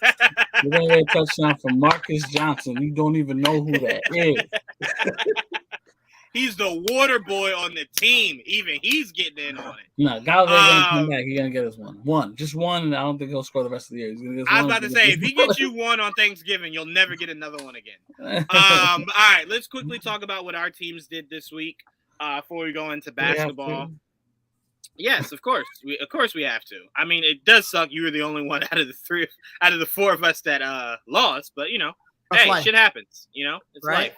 And it really sucks. It really sucks. We couldn't talk the great win the Giants had last week, but shit happens. Shout out to James Gunn. Thank you, James Gunn. Prime, let's start off with you because yours was a clear-cut blowout. I mean, it just sort of. At some point, it kind of just felt like, is Dallas just playing scrimmage? Like, is this not regulation? Is they playing kids? What's happening out there? Walk us through. You beat the Bears, right? Yeah. So go ahead and try to educate me and Didge on how to properly beat the Bears, since we don't know how. Go ahead. Let us know the secret. We beat the Bears, too. We didn't, is my point, Joel. Everybody can do this. You got to score a bunch of points. I mean, that's just score a bunch of We points. didn't know that. We didn't know that, Prime. We didn't know that. What that is week. this We didn't know scoring you talk about? What is this thing you call a quarterback? Like, I know What about is kicking this field goals, quarterback but thing? you only can score so much with field goals. Shit, Yeah, you we couldn't almost- tell Nick Folk that Sunday. That motherfucker was going for 30 off just kicks. Yeah, we went in there almost just close to laying 50. That's fucking insane. Yeah, put up a lot of points. God damn. All but one guy even got a defensive touchdown. Shout out to my guy Michael Parsons. Yes, sir. He Playing gotta be injured careful. and all. He got to be careful, man. He be putting his body on the line too much. Well, he hurt Somebody now. that's that He important. been playing hurt for the past 2 weeks. Yeah, you does he gotta have a calm that groin down. injury? Yeah, Yeah, really calm the that last down. 3 weeks they said. And so, but luckily we got a bye week this week, so hopefully things is See? good. But Now, if you went out and got Roquan Smith, that wouldn't have hurt you as much. You could have sat his ass down for a little bit. Saying, man, that's what I'm saying.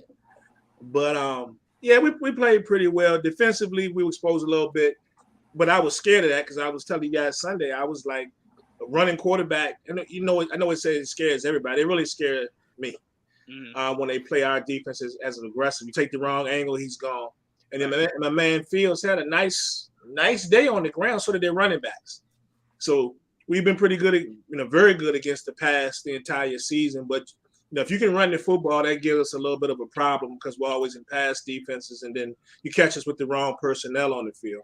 Right. So they were able actually to put up 29, but one of them, Dak kind of put them in good position with that, with that one turnover. But I mean, but other than that, all in all, I'm pretty happy with getting it done. Tony Pollard looked really good. Both of the backup running backs that we called up the week of the game, both of them when they touched the ball looked really good. So hey, yeah, we just scored a bunch of points, and and I was scared a little bit though because we were talking about him, and our secondary was getting banged up like crazy in that game. So Brown got nicked up. Jordan, not our Jordan, he's already out. Curse got nicked up. He scared me. Donovan Wilson. So basically, everybody but Diggs got hurt at one time or another as far as the starters were concerned. But the reports are pretty good right now. So I'll take it, and we'll see what happens after this weekend. I get to rest a little bit this weekend. And luckily for you, right? Yep. You, with your secondary getting nicked up, what you were lucky with that we weren't was that you guys realized that the Bears are throwing to no one. So you weren't really worried about the receiving core. I guess we didn't get that memo, but you guys did. And, that's how you made it out of there. I do want to say this though, before you pass it on, because I know we were talking about the free agents, right? Well, the trade deadline, and your guy Claypool. I think that they made that move specifically off what we've seen since Fields played you guys, only even up through this week when they played us. Even though they lost, he showed a lot of promise, more so with his legs. Right. But he showed a lot of promise. So I think they're like, look, before we got to worry about investing a ton of money in this guy down the line when it comes time to talk, try to decide what we're going to do with him. Let's try to give him something now because he's playing pretty well and see what he can work with. Plus, you got Claypool, whose contract is super cheap right now and is super cheap next year, right? So they got a law firm over there. What they got going on? Claypool, Equanimous, and Mooney. You know what I'm saying? Guys, guys over there. You got Mooney, Claypool, Harry. Yeah, Mooney, Claypool. I joked, but I am a big fan of Mooney. I really do like Mooney. I think there's promise there. I think there's a lot of promise there. But when you do things like trade for N'Keal Harry, and I ain't heard that motherfucker's name since, you got some problems in that wide receiver room. You got some problems. But to me, I think the biggest reason why you had to go get Chase Claypool if you're the Chicago Bears is the same reason I explained that I thought the Giants should have went out there. N'Keal Harry has 3 receptions on the year. Yeah, that's what I said. Still haven't heard the motherfucker's name since. Yeah, a touchdown at least. But holy crap. I think one of the receptions was in that New England game. It was. Yeah, there you go. He has a touchdown in a Dallas game. There you go. But for me, I'm like, if you're the Bears, in order to properly assess what Fields is able to do, Exactly. you gotta give him a proper wide receiver. So now that he has one, maybe he doesn't have to use his legs as much. Maybe Claypool can get open, make some big plays. But you had to surround him with something, because I'm like, by the time it comes up, you got to pay him. You've done nothing to properly evaluate what his true talent is. You've done nothing to. That's why it's like, if you're the 49ers, you really fucked yourself not starting Trey Lance last year, because the problem you have now with him being injured is he's now entering year 3. So it's like, if Jimmy G goes to the playoffs and God forbid a deep playoff run or a Super Bowl, I don't know how you tell that team again, hey, he's sitting. We're going to try this kid again. Mm-hmm. I don't see that. I really don't. And that puts both Trey Lance and Jimmy G in a horrible situation, because by year 4, you got to decide whether or not you want to extend this motherfucker. Exactly. You ain't see him play at all. So I'm like, they put themselves in a really fucked up situation. But hopefully Jimmy G doesn't make the playoffs, so we can go get him in the offseason. Got you, Jimmy. Come home, Jimmy. Either Tom Brady or Jimmy G got to come home. Tom Brady needs to retire. At this point, bring Jacoby Brissett back. Fuck it. Shit. Goddamn. Or we see what Mac can do. We continue the evaluation of Mac Jones. I told you, if you want to see Mac Jones play, go watch Giant games. They're gonna replace Daniel with Mac. They're gonna back the Mac truck up. Go get Mac Jones. They like the Joneses over there, so let them have it. We have one Jones. You have like 4. Yeah, that's why we're gonna give you one, Joel, so we can even the odds a little bit. We got the one Jones. But Joel, we go to you. Giants, Seattle. I'm gonna just give my quick thoughts. I think that game had less to do with the things the Giants did wrong and more to do with the Seattle just playing some really good fucking football. And by the way, shout out to the refs out there trying to rob Seattle. That Tyler Lockett fucking catch was not a fumble. The man's ass was as on the ground as you could possibly get. And they're like, no, fumble. What are you seeing? Like, what are you seeing, guys? Come on now. But you guys' problem at the end of the day just came down to one team had DK Metcalf. One team did not. That's really what it came down to. Yeah, that motherfucker catching it on your safety and cornerback like they weren't there was ridiculous. But I thought the Giants played a really good game. You could have easily won that game. So it wasn't like you went out there and got blown out. I just think you caught Seattle on a really good run that they were on. By the way, Pete Carroll is really trying to get Coach of the Year this year. He won't get it because there's no way you can ignore the Bills head coach. But goddamn, is Pete Carroll trying? Like, that motherfucker's trying. But Joel, run me through your thoughts on this Giants-Seattle game.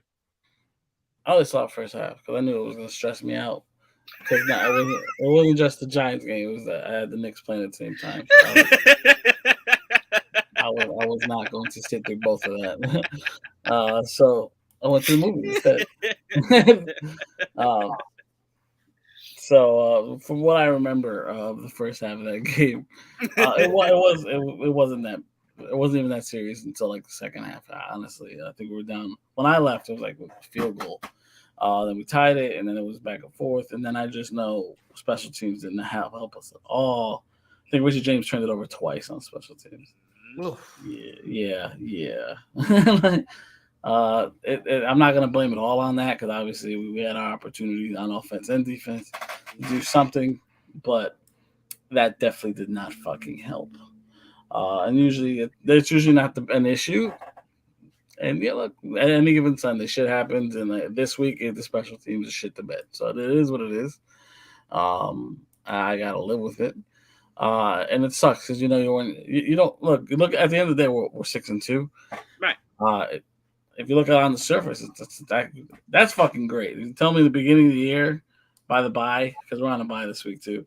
We're 6-2 at the bye. I mean, that's fucking great. But like after that, we were in a winning streak. It hurts. You're like, damn, man. And that's a team that's also on like a nice little run. So to going up against each other. And now we're the less talented team in terms of personnel. but that's been the case, and we've been able to overcome. And you still were you still had a chance to win this game. That's what I'm saying. So like I said, I thought it was less about right. That's what I'm saying. I thought it was less about all the things you were doing wrong and more so just about sometimes in Prime. I know this is something me and you talked about before. Sometimes it just comes down to it's just a better team that day. That's really all it is, right? Like you could have had no turnovers, and they were just playing so well. They were going to win that game, right? Mm-hmm. But again, you guys were in it. It wasn't like you were blown off the map. You were in it. You know, it was very much a winnable game in the fourth. It was the same thing against Dallas. I mean, we were in it, even though they took over. We were in it. That's why it didn't hurt as much. But it was also like a third game against Dallas, whereas where we're at now. I will say this, and I'm curious if you disagree, Joel, because me and you have had a back and forth about this all season so far. I think what the Giants' problem is going to be when they make the playoffs. I think the biggest problem you guys are going to have is the biggest problem you had this past Sunday, is that you don't have Adoree Jackson's been playing phenomenal for you guys this year. Your problem is you don't have another guy opposing him that is equal level. So what they were doing was they were just moving DK Metcalf. No, they were just moving DK Metcalf. And whenever Adoree Jackson couldn't guard him, they were eating. They were feasting. Yeah. Right? And so the problem you guys are going to have is you're going to have to play guys like Justin Jefferson, DK Metcalf. Like, you're going to play some big name receivers in the playoffs, and Adoree Jackson isn't enough. You know what I'm saying? And that's why I said it came down to one team had DK Metcalf. And usually that's not it. I mean, they've been able to hide that because that's for sure. You've been able to scheme it. Yeah, you've been able to scheme it. Oh, yeah, we've been because of the pressure. They've been able to handle it. But it's not, like I have to give Fabian Moreau a lot of credit because he's been the second corner like for the last couple of weeks, and he's been great. Honestly, he has. It's not been easy to just come in and do what he's been doing. So I appreciate everything he has been doing, and we've been running that second cornerback spot has been a rotation all year because no one can stay fucking healthy. So right now it's just been Fabian, so I got to give him credit for staying healthy and holding it down in the meantime. So we're because I think I asked you this before. Was that upsetting at all? Cornerback wasn't something you guys looked at for today? Not so much. I didn't think because I didn't hear any rumbles about any except wide receiver that we were really looking into. Obviously, it's an issue, but again, we're a team with many issues. Yeah, again, there's great ways. There's great ways to mask a bad secondary. And I'm not saying you guys have a bad secondary, but I'm saying there's just ways to mask. Right, an inept secondary. So it's not like you guys are. That was one of my biggest fears this year was the secondary like that because I knew we weren't very talented aside from Adoree Jackson. Right. And even though I do like my city, I gotta give Julian Love. Adoree is a stud. Adoree's been really good this year. Just Julian Love's been great. Xavier McKinney's been great. So I gotta give them credit for doing what they've been doing and holding it down. And even Holmes, who's been our nickel, he's been good too. So. They've been holding it down, and then we play a lot of like three safeties and like that nickel package type stuff. Yeah. We do a lot of that. Safety linebackers, you know what I mean? Mm-hmm. So yeah. Which is becoming a new hybrid. It really is. Safety linebackers, that is becoming the new hybrid. Days, you know what it's becoming? It's becoming the pop out center. Like the centers that don't have to play back to the basket anymore, they shoot now. Yeah. That's what they're becoming. We brought back Landon Collins, a former safety. He's back on the team now, but he's playing really linebacker. Essentially, he's playing linebacker. And you know who else had a really good game for you guys yesterday? Leonard Williams had a sack. Yesterday. He's good, man. Our front four, when they're healthy, are really good. Yeah. You know, I just would like to see a little bit more aggressiveness from your rookie. Because he has that dog in him. He has that dog in him. Right now it's flashing. It's not.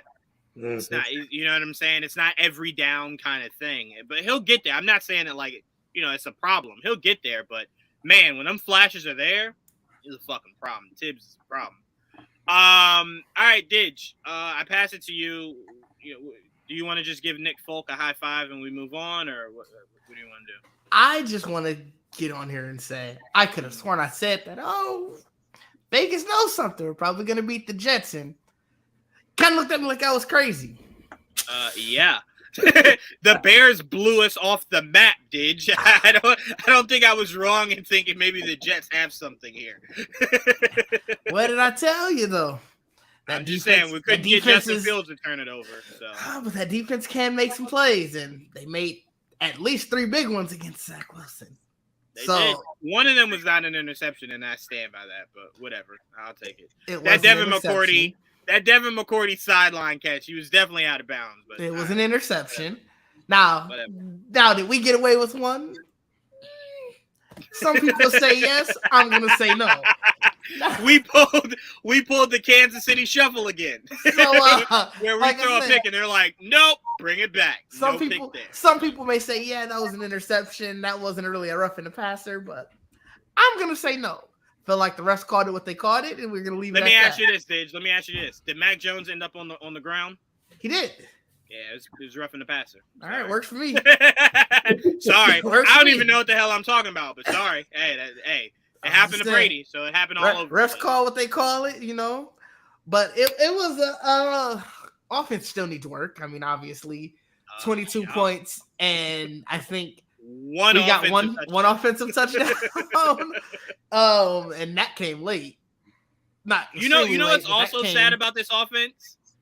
The fact that Devontae Parker is under contract, Kendrick Bourne is under contract, Jonnu Smith is under contract, Hunter Henry is under contract. Would you guys like to know who the best player on our offense? Well, I'm sorry, our best receiver on offense is? The guy that's not under contract, and Jacoby Myers. That should never be the case. Guy that does not have guaranteed money is outshining everybody else that does. It legit was Jacoby Myers or bust all Sunday. All the third downs were the Jacoby Myers. Ramondre, he had some receptions. Oh yeah, he was actually our leading receiver. He was actually our leading receiver, which is wild. Truly wild. Offense needs a lot of work.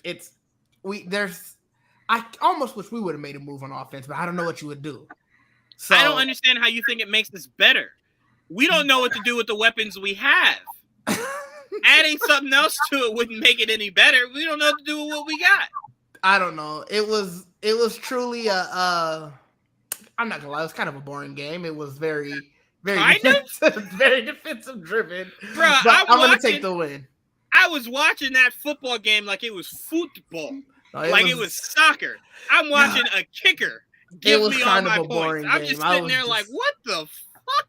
I was definitely watching it. I think I forgot what game you watched earlier this year, Prime, and you were like, "You guys are a boring team." I was like, "God, I hope Prime not watching this." Like, I hope he's not watching this. You know what we looking like right now? We looking like the Spurs right now. we looking real fundamental right now. But we are at 500. We are 3-2 away from Gillette, so it's kind of looking like a problem. Like we can be that sneaky league hit.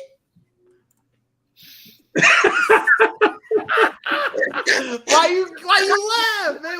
We can do some sneaky damage. I laughed because my brain was trying to formulate a response and it couldn't.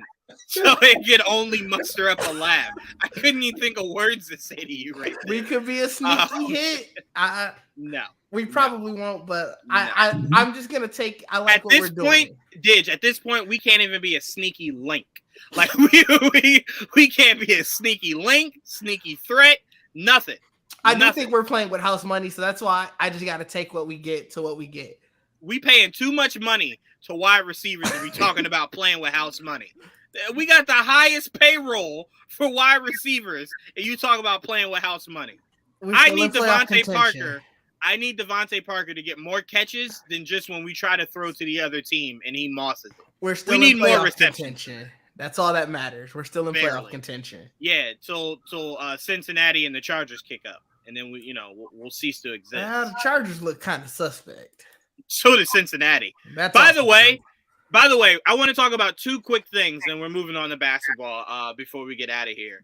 The first thing is somebody needs to investigate, okay? Because you guys remember when Bountygate was a thing, right? Where New Orleans was putting out bounties against teams. They need to figure out if there's an offensive line gate, right? If there is a bounty that somebody's paying Cincinnati to not block for they Joe paid Burrow. more for their offensive line, and it got worse.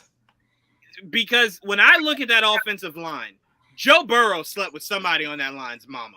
So, there just has to be something egregious that because when I watched that Browns game yesterday, Didge, it looked like they were stepping away to allow the Browns to just sack Joe Burrow at will. He's and literally it doesn't on help. track for more sacks this year than he was last year. They put money into this offensive line. Yes. And to me, you got to get a refund. Like, you shouldn't have to pay taxes. Like, Cincinnati needs some kind of break, right? But to me, that needs to be investigated. Didge, when you look at that, it doesn't look suspect to you. Like, they just are letting him get sacked because there's no way you're that bad. I've seen Daniel Jones get better protection. He has gotten better protection. So I'm like, what the fuck is going? And they haven't even drastically changed that offensive line. They did. They put in in New York. Okay, I was going to say in New York. No, I'm saying in New York, they haven't drastically changed that line from last year. Yeah, Cincinnati has. I mean, and they've gotten to worse. be fair, yesterday they was up against the Sack Reaper. I think that was what Myles Garrett was his. But here's the problem, Didge. Here's the problem. They were letting safeties get sacks, cornerbacks get sacks, cheerleaders get sacks, fans get sacks. Everybody was sacked. It wasn't just Myles Garrett. Like, they were pulling the Oprah. You get a sack, and you get a sack, and you get a sack. They need to be investigated. It was rough. Tell me I'm not wrong, Didge. It was rough, man. I don't know what's up. I don't know who they paid, apparently, because I want to say it was like $74 million specifically for offensive line. And I don't know where that money went. That needs to be investigated. Maybe there's some injuries on the line, though. I don't know. It better be. You better be telling me right now you got high schoolers in playing for the pros so they get back. I don't see their center. Their center was on the offense on the IR, but that's really the only major injury I see on the offensive line. And they've been hiking the ball fine, so it ain't the center.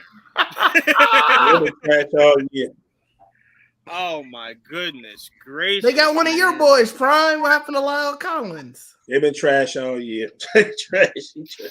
He wanted to go there. So. Hey, you reap what you sow, right? Yeah. He lost favor with Jerry, so Okay. Yeah, you know how Jerry loved his offensive linemen. So if you lose favor with Jerry, you really done fucked up there. Jerry will let you stay there till you retire if he like you. All right, so I want to switch gears to another team, Prime. I'm gonna go to you. This is your position. You need to answer for this. Okay, this is on you. Oh yeah, baby. Explain to me how you can argue with somebody in the tunnel, right? Get straight up demolished, and then have the nerve to say, I thought I got the best of him today. So I don't know what he's talking about. I don't know what that means. I don't know what his words mean. I thought I was out there doing my thing. You know what I'm saying? You know, forget the touchdown bomb that he had. Forget all the yards he was getting on me personally. I thought I was showing up, showing out. Please explain to me the mentality of a cornerback that is so much of themselves that they ignore facts. Please explain that, because you cornerback guru. Explain that. Explain what happened to Jair Alexander last night. I'm sorry. Sunday night. Sorry, Sunday. Let's check the tape, right? Man, he was getting cooked. Like, you know what? Like, he just didn't get set up, man. He's sitting there John with Diggs the entire game while he's getting like torn apart, getting ripped up. And I'm like, bro, just shut up.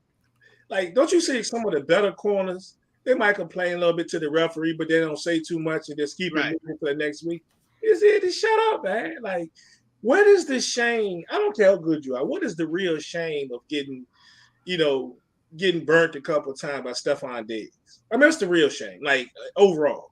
Yes, you could have. It might have cost. You can cost your team a game, whatever. But as far as your status of what type of player you are and when you rank on that level, it's not going to do a whole lot of that. Prime example.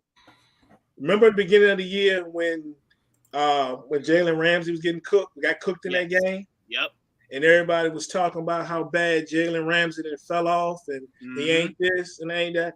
Now the Rams are struggling, but how many times have you heard about Ramsey getting burnt since then, like consistently? Like, has he really been the highlight? That's true. That's true. You know what I'm saying? Yeah, he hasn't been the major fault. Yeah. But I did see how many points San Fran put up, and I have to imagine he was on that field at some point.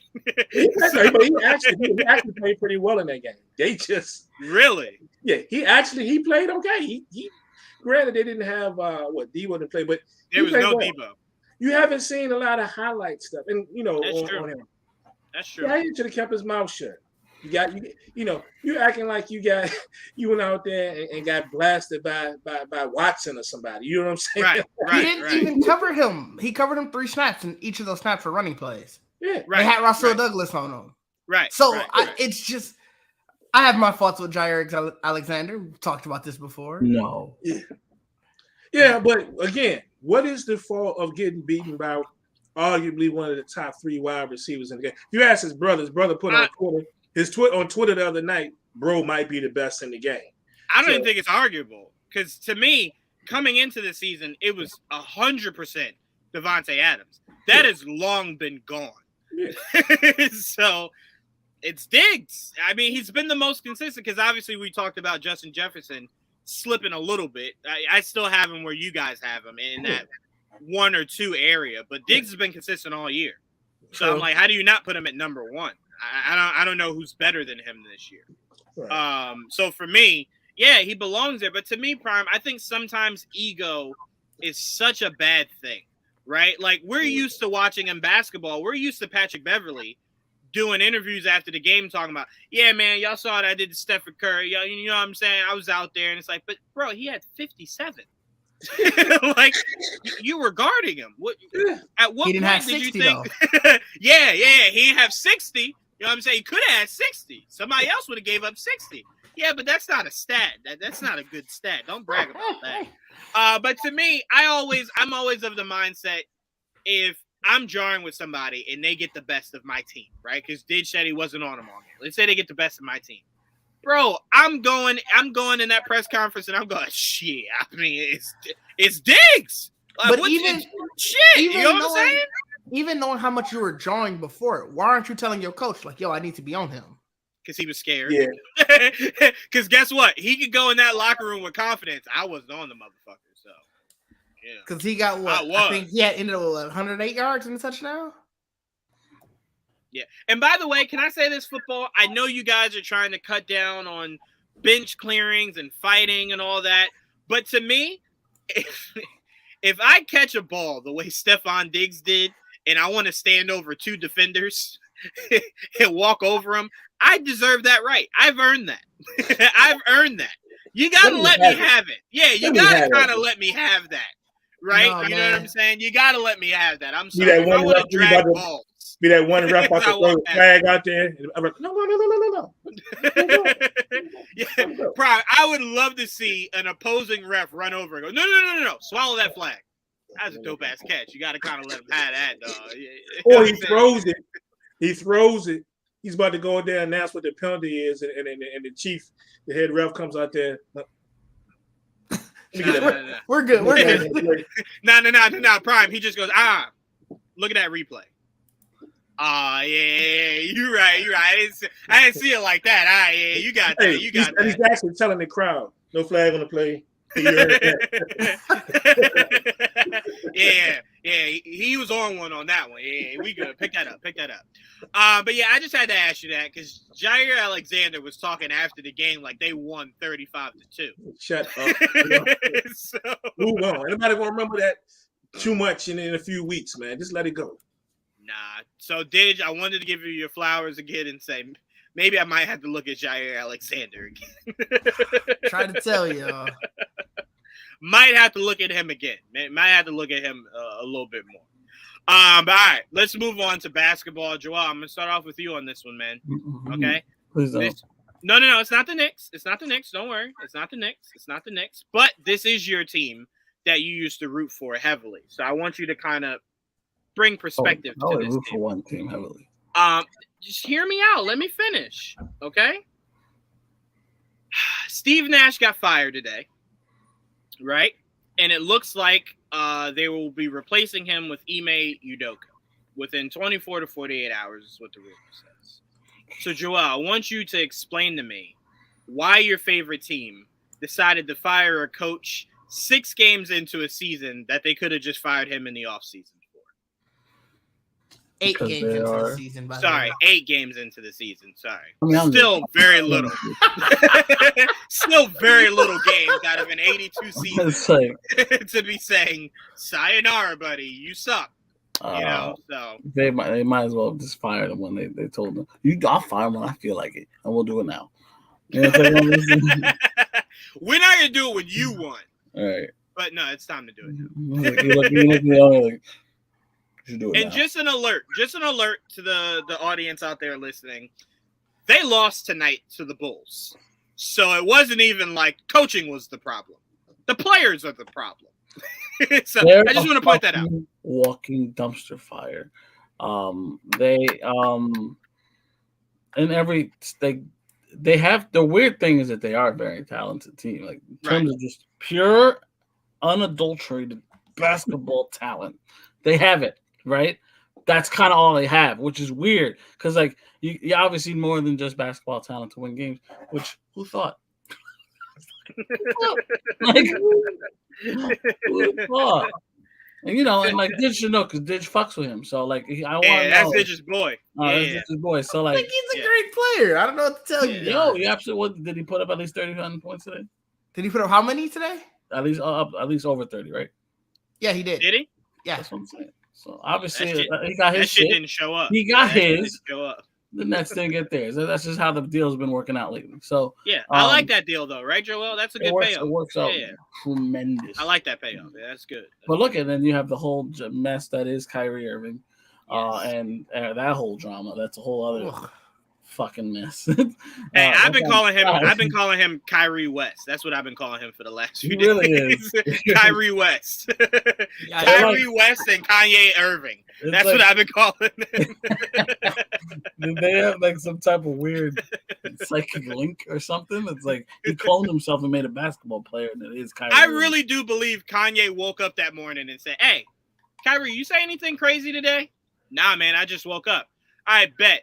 I can't talk today. Do me a favor. You got me? I got you, dog. Yeah. What you want me to talk about? See, religion. What they don't do, they don't ask Kyrie where he got that link from. It's probably from fucking Kanye. It was Kanye. Yeah, Kanye sent it to him. He woke up and said, "Hey, I was thinking about it. Let me share it with the world."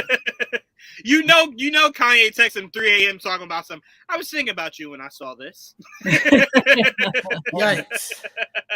We're free thinkers. We're allowed to free country, Stupid motherfuckers. No, I do think Brooklyn's problem is that you wanted compensation for James Harden when you traded him, right? So that answer to that compensation was Ben Simmons.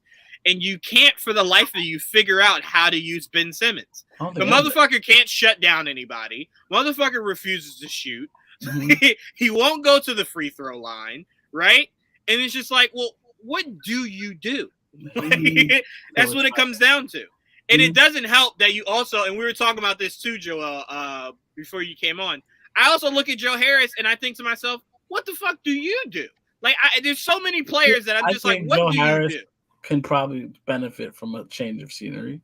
Yes. Like a lot of these guys probably can, but yeah. Joe probably, maybe it's just, it is, what is it called? The environment around him. Maybe it's just not working with him. It's not clicking.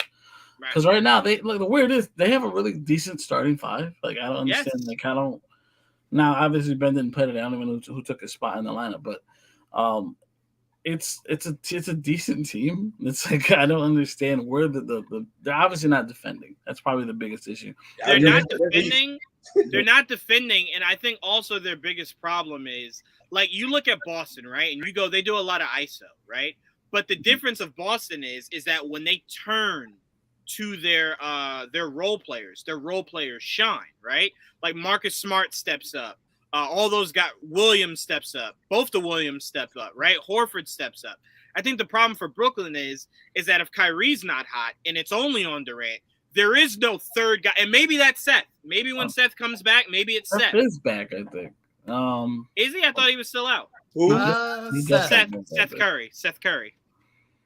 I thought he was still out. He's back. No, he's still out. He's still out. He didn't play today. Yeah, I thought he was still out. I thought I saw him play but I could be wrong. Because to me, I have to imagine if Seth Curry is healthy, you maybe scratch a lot of those Joe Harris minutes out. He did play the other day, by the way, Joel. He played against the Pacers. He's already out again. Yeah.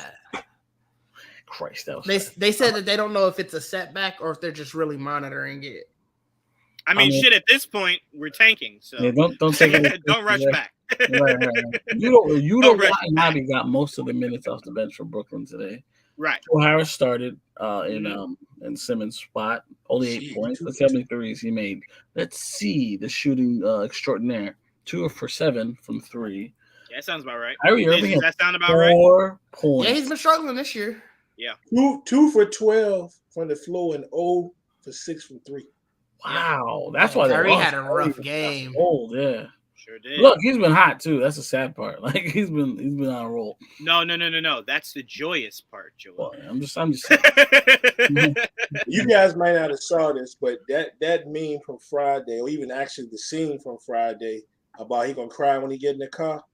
They were showing Kyrie literally with like 2 minutes left in the game, sitting on the bench, and I don't know if it was Claxton. Somebody was sitting there patting him on the back. He looked like he was about to cry. Like he probably was. Yeah, he's sensitive. You can tell he's one of those sensitive people. You know, 100%. You gotta lot it out. No. You know what Kyrie did when they went to the locker room. He lit up that sage and started waving it around. You know what he did. You know that's the vibes. You know that's his vibes. Word. Oh shit. The Warriors started off not great. Warriors are 3-5. Holy fuck! That's what I was going to say. They're not hot this year right now. Damn. Right now. You know what it is? I swear. Thunder. I feel as though that Draymond incident really tainted that locker room. Like, they're not going to show it. They're not even going to talk about it. But that really tainted that locker room the same way that I think Kyrie tainted the Nets locker room. No one's ever going to talk about it. They're still confident, though. They're steady, signing people, giving out extensions. Like, it's nothing. They giving out extensions. They picking up options like it ain't nothing. Bro, I'm telling you, in Jordan Poole's contract, it specifically stated Draymond will not be here going forward. You're good, dog. That didn't need to be in his contract. I think that was just a known thing regardless. Draymond will be a Laker soon. Stop saying that, Didge. I'm sorry, I'm speaking the truth. He will not be a Laker. If he is a Laker, I will call collusion. He's going to be a Laker soon. I don't know. I got that shit. Because to me, if Draymond goes to the Lakers, that's way more collusion than Jalen Brunson signing to a team where his fucking dad is a coach. Like, what did you think the collusion would be? His dad is a coach. Where else did you think he was going to go, man? Well, prepare for it to be more collusion because Draymond is about to be a Laker. I'm collusing it if that happens. Hey, mute his mic. Mute his mic. Joel doesn't often do dad jokes. I respect it. But Didge, I want to go to you. If this Ime Udoka news is true, we're talking about that. I thought I was going to be able to praise. I thought I was going to be able to speak the gospel of Giannis. No, right, I will never let you do that on this show. That's not happening. We're going to go right to Knicks right after. Step right over that. Oh, that's cool. We played you guys recently, and the gospel of Giannis showed up. We ain't doing that tonight. We ain't doing none of that tonight, dog. You can go ahead and hang that up. Y'all can tune in to the Didge podcast where he praises Giannis. But to me, I think this is really messed up, mainly because did you hear the news? Adrian Wojnarowski apparently said Celtics don't even want compensation. They just gonna flat out fire this motherfucker and let him go right to Brooklyn. So that's so weird because it's like, why did you suspend him then? Why didn't you just fire him in the first place? Right. Because I think to them it was to get paid. If they fired him then, he could have just freely went where they wanted. I think they wanted him to suffer. This Nets thing just popped up to where they're like, well, fuck it. You want to go there? And the Phillips was hurt, man. It was bad. Wait, hold on. Say it again. Y'all both say it at the same time. Go ahead first, Prom. What'd you say?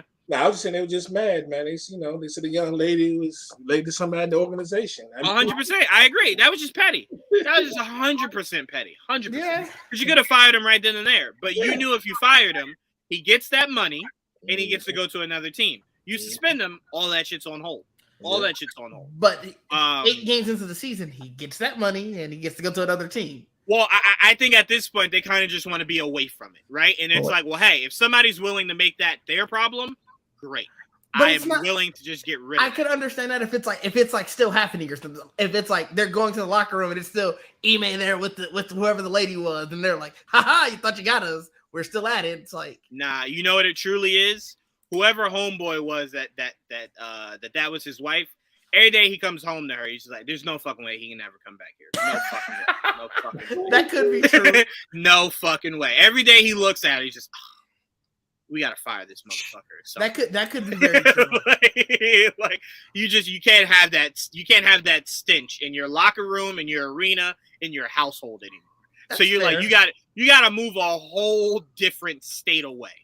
Like just staying home isn't enough because you live here.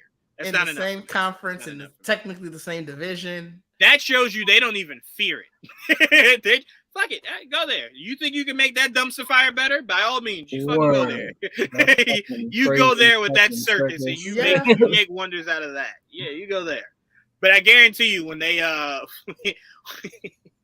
when the Celtics play the Nets, there will be no handshaking from any of the coaches or any. You know that staff goes, "Hey, you better not." Good. I ain't think about that. Yeah, you better not fucking shake his hand. The players can.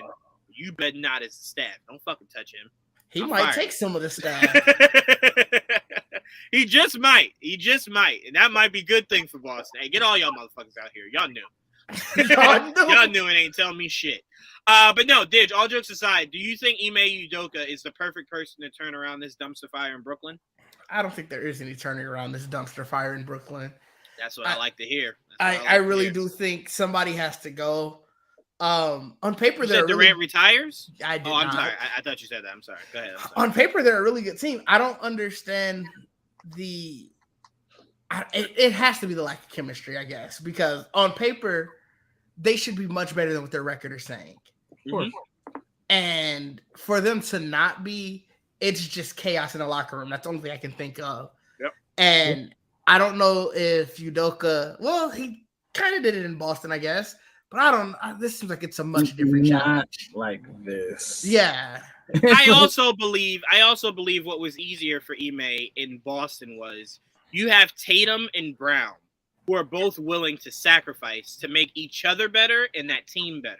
So when they came together, it was, hey, y'all got to be willing to put your egos aside. I think the problem for Brooklyn is there are no bigger egos in all of the NBA than those two. Those two are the biggest egos in all of the NBA today. Right on the outside looking in is Draymond. but those two are the biggest egos in the NBA. I don't see how you tell Kyrie, hey, maybe you dribble a little bit less, let Ben dribble a little bit more. I don't understand how you say any of that because Kyrie's whole game is predicated on ISO basketball, right? So to take the ball out of his hand and tell him to be a spot-up shooter, you will not get a good Kyrie out of that. Or maybe you might. Who knows? Maybe Ime knows whatever Scientology language Kyrie talks that they can maybe come to a common ground on. I don't know. So you don't think Ime Udoka can turn this around with Brooklyn and at least make them a top 5 team this season? Top 5, no. They probably would make the playoffs, but I think they would have. Sure. I think they would have made the playoffs regardless. I'm not gonna lie. To me, they were bad last year and made the playoffs. Yeah. So yeah, they could do that. That's for sure. Okay. All right. Okay. I had to ask. Prime, you agree? What are your thoughts on Ime Udoka possibly taking this job? Because by the way, Quinn Snyder is also a name they were looking at. Also, we're putting all of our eggs in the Ime Udoka basket, but something could happen in the 11th hour, and it goes to Quinn Snyder. But if it does go to Ime Udoka, do you think he can turn this around at all? Yeah, if I'm Quinn Snyder, I'm going to. I'm good. Yeah. Nah, man. That first of all, a conversation that Source and I were having, like, if you Juwaan, you got to be heated. Like, because like they announced immediately after the fact that he's going to be like the interim coach. So I'm, you're thinking about interim, like, oh man, he might ride the season out or the whole 9 yards, and then 30-40 minutes later we start getting the email stuff, like the serious email stuff, not even a fucking full minute. He might. Right, I'm telling you right now, when they came downstairs, when Sean Marks came downstairs and said, "Hey guys, Steve Nash is out," right? Jacques Vaughn said, "Oh, okay." I guarantee you the very next words were, "Oh, hey." Hey, I like that comment.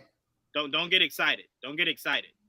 We're gonna replace you in like a day. So go ahead, go out and win this game, and then go ahead and take a back seat. We're gonna go ahead and bring in somebody better. So. Mike has a great comment out there. You should highlight. I'm gonna put it in. Yeah, let me put it in. All right, and I'm gonna take it right out. There we go. Okay. What were you saying, Prime? Go ahead. What were you saying, Prime? Your thoughts on this email? I don't think there's anybody that you can definitely say is going to fix it. I mean, that can definitely fix it. It can happen, but I think if you look at this, you look at it two ways. One, he's really big on defense, and that's obviously the problem. Yeah. So they gave up 31 points, in the fourth in this one, and that's why I was kind of surprised. When I was looking at it while we were recording, I said, "Oh, they got a lead." Okay, and I turned the channel, and I had it on the World Series. I come back, and next thing you know, I'm just before I see Kyrie sitting there looking like he about to cry on the bench. I said, "Nah, darn, they about to lose this thing." 31 but you bring in the coach, and you also bring in a coach that's supposedly known for damage control and egos. A lot of people don't remember all that stuff that Boston went through last year before they made that run to the championship series. There was a lot of internal stuff too. There was a lot of talk that Tatum and Brown weren't actually getting along to some extent. There was something there. There was also the issue with Marcus Smart. They were saying the rumor had it Jason Tatum kept telling Brown, "Shut up for they fucking trade you." And that kept rubbing Brown the wrong way.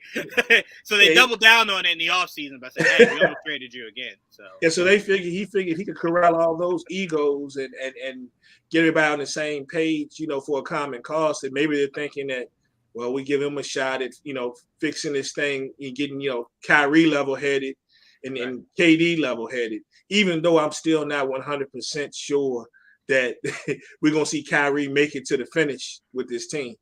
Trade deadline. Yeah, I'm telling y'all right now, you want to talk about somebody going to LA, it'd be that motherfucker. I think it would have to be. And that's the team I think it would have to be, because I'm going to be honest with you, I don't know at this point how many teams, if any other teams, would be willing to even want to have him on their squad, like with everything that's going on, the constant distraction. And I'm telling you right now, mess around, just eat it. That's like, I'm telling you right now, because I know people are already saying, well, he'll just cause problems in LA. If you think LeBron won't be sitting next to him for every fucking presser, you got LeBron all the way fucked up. LeBron will be sitting right there to tilt his mic right down. Mm-hmm. All right, so what was y'all saying about basketball?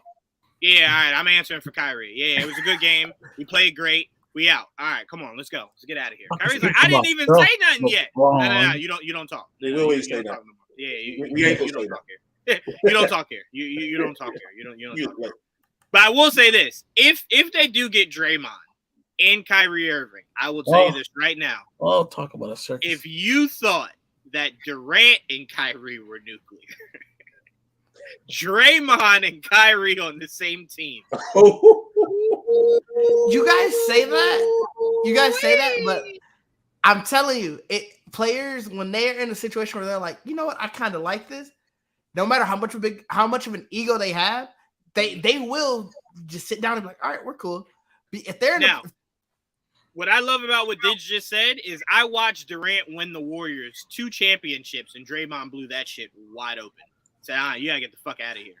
Key word was they're happy with. I don't know if Draymond was happy seeing KD there. I don't know how unhappy you could be winning 2 championships. He secured you 2 championships because that would not have been secured otherwise. It became the situation of, oh, y'all only this good because of KD. It was like people just forgot about the Warriors were good before that. Yeah, stop being bitches then. Yeah, well, the problem is, Draymond, the problem is, with or without KD, you're still not the best player on this team. Well, it wasn't and now you're not even the 3rd best player on this I don't even think it was that. It was people were basically saying KD is the only reason y'all won. And that's true.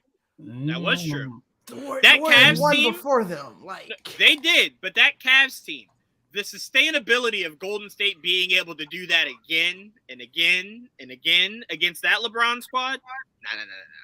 I mean, that's fair, but it's also you got to figure if a team they just went to 2 straight finals, won one, lost one, to be like, oh, the only reason y'all won is because of such and such. I can understand that, and I think that sort of started to build on the Dre. That sort of started like to hit him. But here's the problem, Didge. Here's why that was so true. LeBron averaged a triple-double while dropping 35 a game.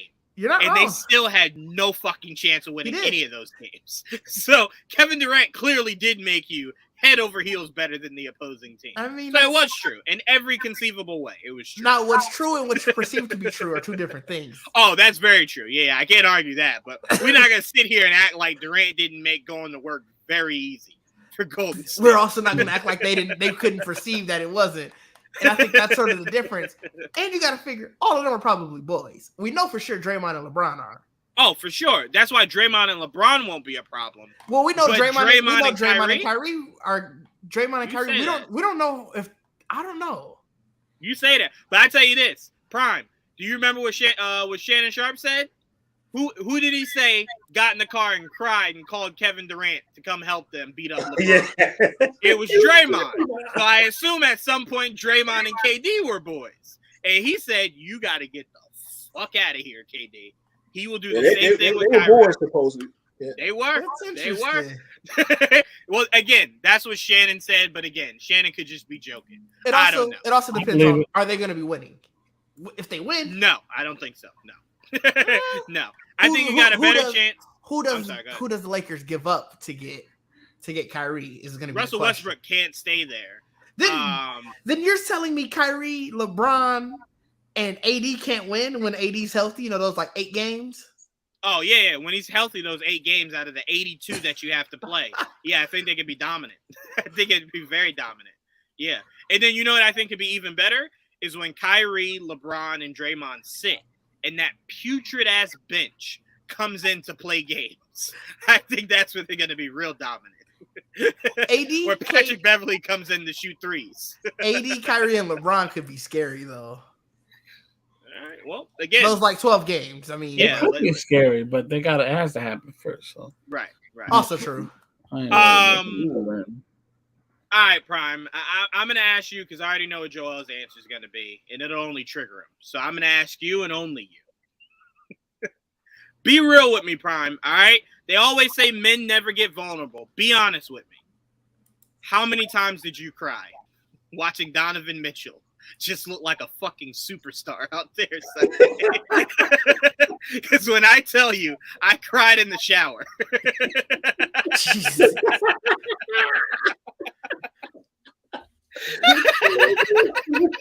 Hey man, I'm not gonna lie. It wasn't as bad as I thought, only because even though we've lost a couple here, I've liked what I've seen in a lot of areas. Right. So it helped pad it a little bit, namely for the most part, even Julius Randle, I was petitioning, I was saying he had to go. And then I'm like, okay, man, it's not so bad with Jalen. Maybe I was Jalen on the court. They still he bringing the ball up the court as much. But watching him, I did visualize him several times in a Knicks uniform doing what he was doing, and I was like, man, that could be in the Garden, bro. Oh, that could be in the Garden. I ain't even gonna lie to you. I kept saying to myself, RJ, do things. Do things. You're supposed to be our Donovan. Yeah. Do things, RJ. Like, do something so I don't have to cry in the shower, man. I'm having all types of visions. I said, okay, the blue jersey, the white jersey, man. The statement jumper in the city edition. Man, like, wow, it would look so good. I'm like, come on. I said, man, and knowing that he would want to be there and the look on his face, man. Yeah, it was crazy, man. But I mean, it is what it is, at this point. But I ain't quite cried, but I had my moments. Damn, man. When I saw that, and he's averaging like 35 over these games. He's on my fantasy basketball team, and I'm loving that. So it is what it is. Hey, it's all right. He's on my fantasy basketball team in 2K, so I get you. I understand. Same thing. But no, overall, they were playing a great game, but for some strange reason, Prime, when they play the Cavaliers, they just forget about players. Remember last year where Ricky Rubio came off the bench, dropped 42? Yep. They let Love do the same fucking thing. And I'm like, what is it about Cleveland that you just forget that these players exist? I had looking like Love 8 years ago. I'm like, did Love go back to Minnesota? Like, what am I missing here? Like, what happened? What happened? But that's my point though. That's one thing I want to see the Knicks. I want to see the Knicks excelling, right? Is that when that game got close, right? Their superstar did superstar things. Donovan was just fucking hitting shots from everywhere, right? He took over the game. And to me, I kind of feel like the Knicks have guys that can, they just don't, right? And I don't mean don't like they're trying not to. It just seems like they don't possess it at times, right? Like Julius Randle, we've seen it 2 years ago, can take over games. Yeah. He couldn't Sunday. RJ, we've seen hit buzzer beaters, take over games, defensive stops. He couldn't that day, right? And I think a lot of Jalen Brunson's problems going forward this season will be he's too aggressive. Those offensive fouls that he tries to get that end up going the other way, you end up with 3 fouls in the first half, and it's like, but we need you. Like, you gotta reel that back a little bit. Like, when it works, it's great, right? But when it doesn't, it kills us. And Prime, last thing I'll say is, how many more times does Obi Toppin have to get out there, put on a show for Tom Thibodeau to just leave him out there? Like, I don't understand it. I really don't understand it. How much more does he have to show before you're just like, you know what? I rock with you.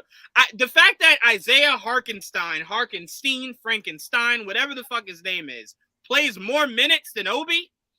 So he played more than Mitch. A couple of games he didn't play more than Mitch. Like but hey, I like him though. He hustles. He's not bad, but it's like, bruh, Obi be hitting shots. Yeah. You don't be hitting shots. True. I need them shots. I need them shots, man.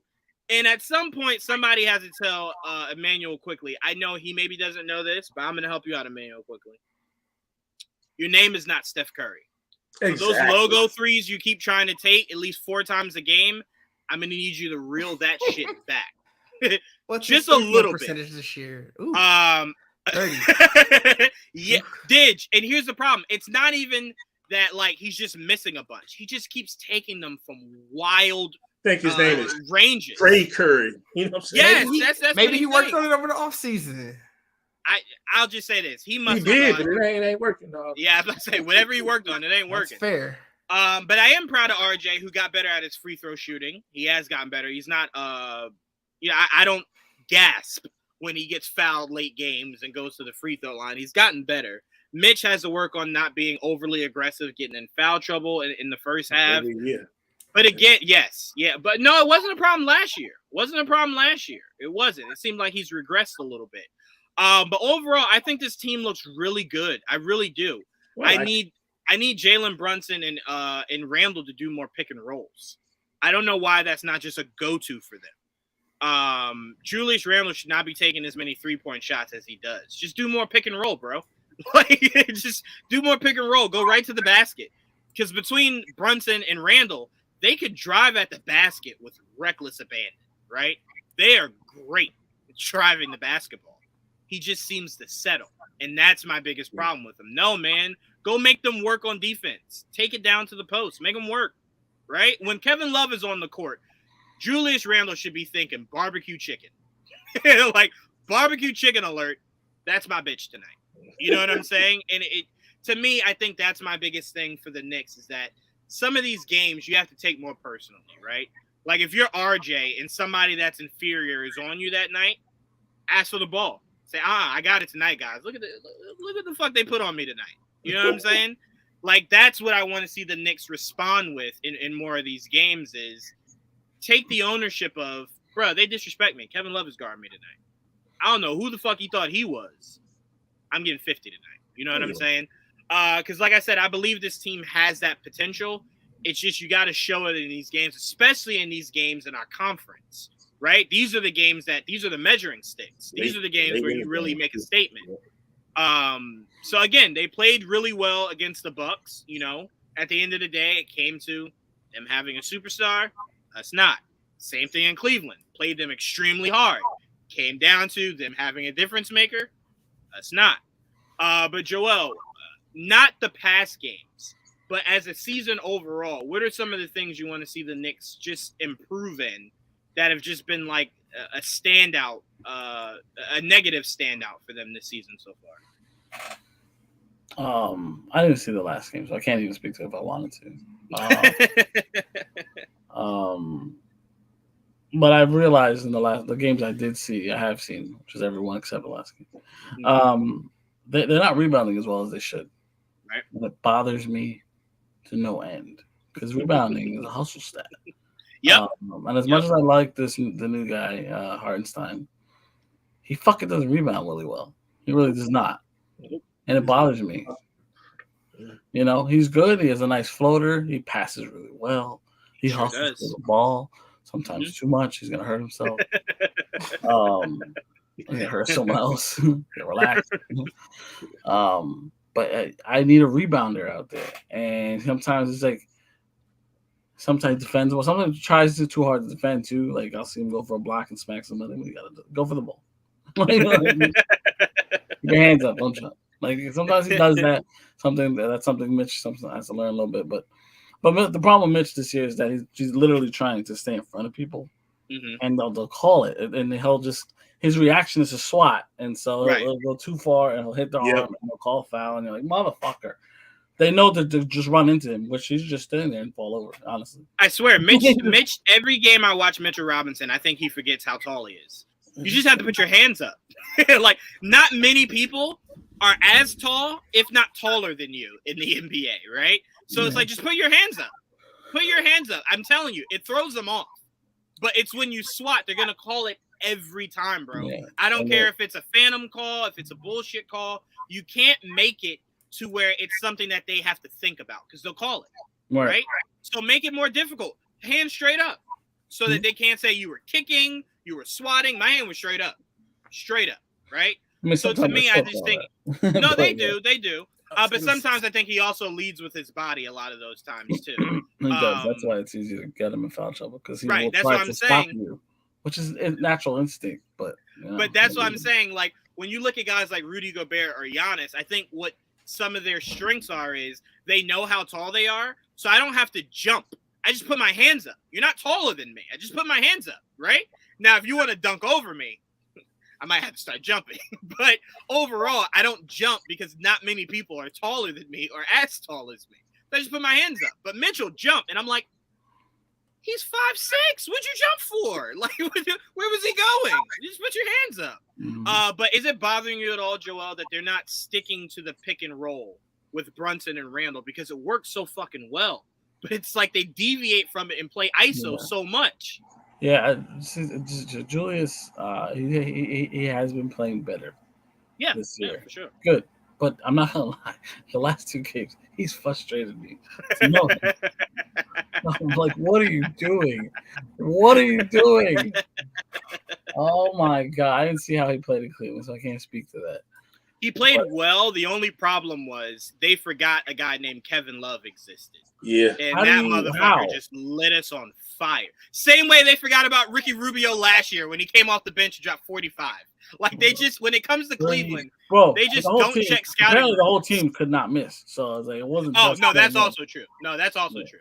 That's also true. Anything they put up is drop. Yeah, that's also true. But like in crucial moments, it was Love that was hitting wide open shots, Joel.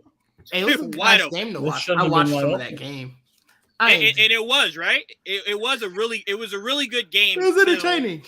So again, like I said, the problem of that game came down to when they needed it, when Cleveland needed it, you had Donovan that just put the game away, right? You had your superstar step up and just put the game away.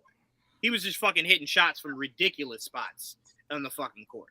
And to me, like I said, that to me, I thought RJ should have took personal. You got to go guard Donovan Mitchell, bro. You got to go guard him. Don't let Fournier switch off.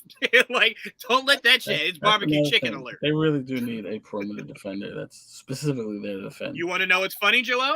Guess who was guarding Donovan Mitchell almost 75% of that game? Oh. You ready for this?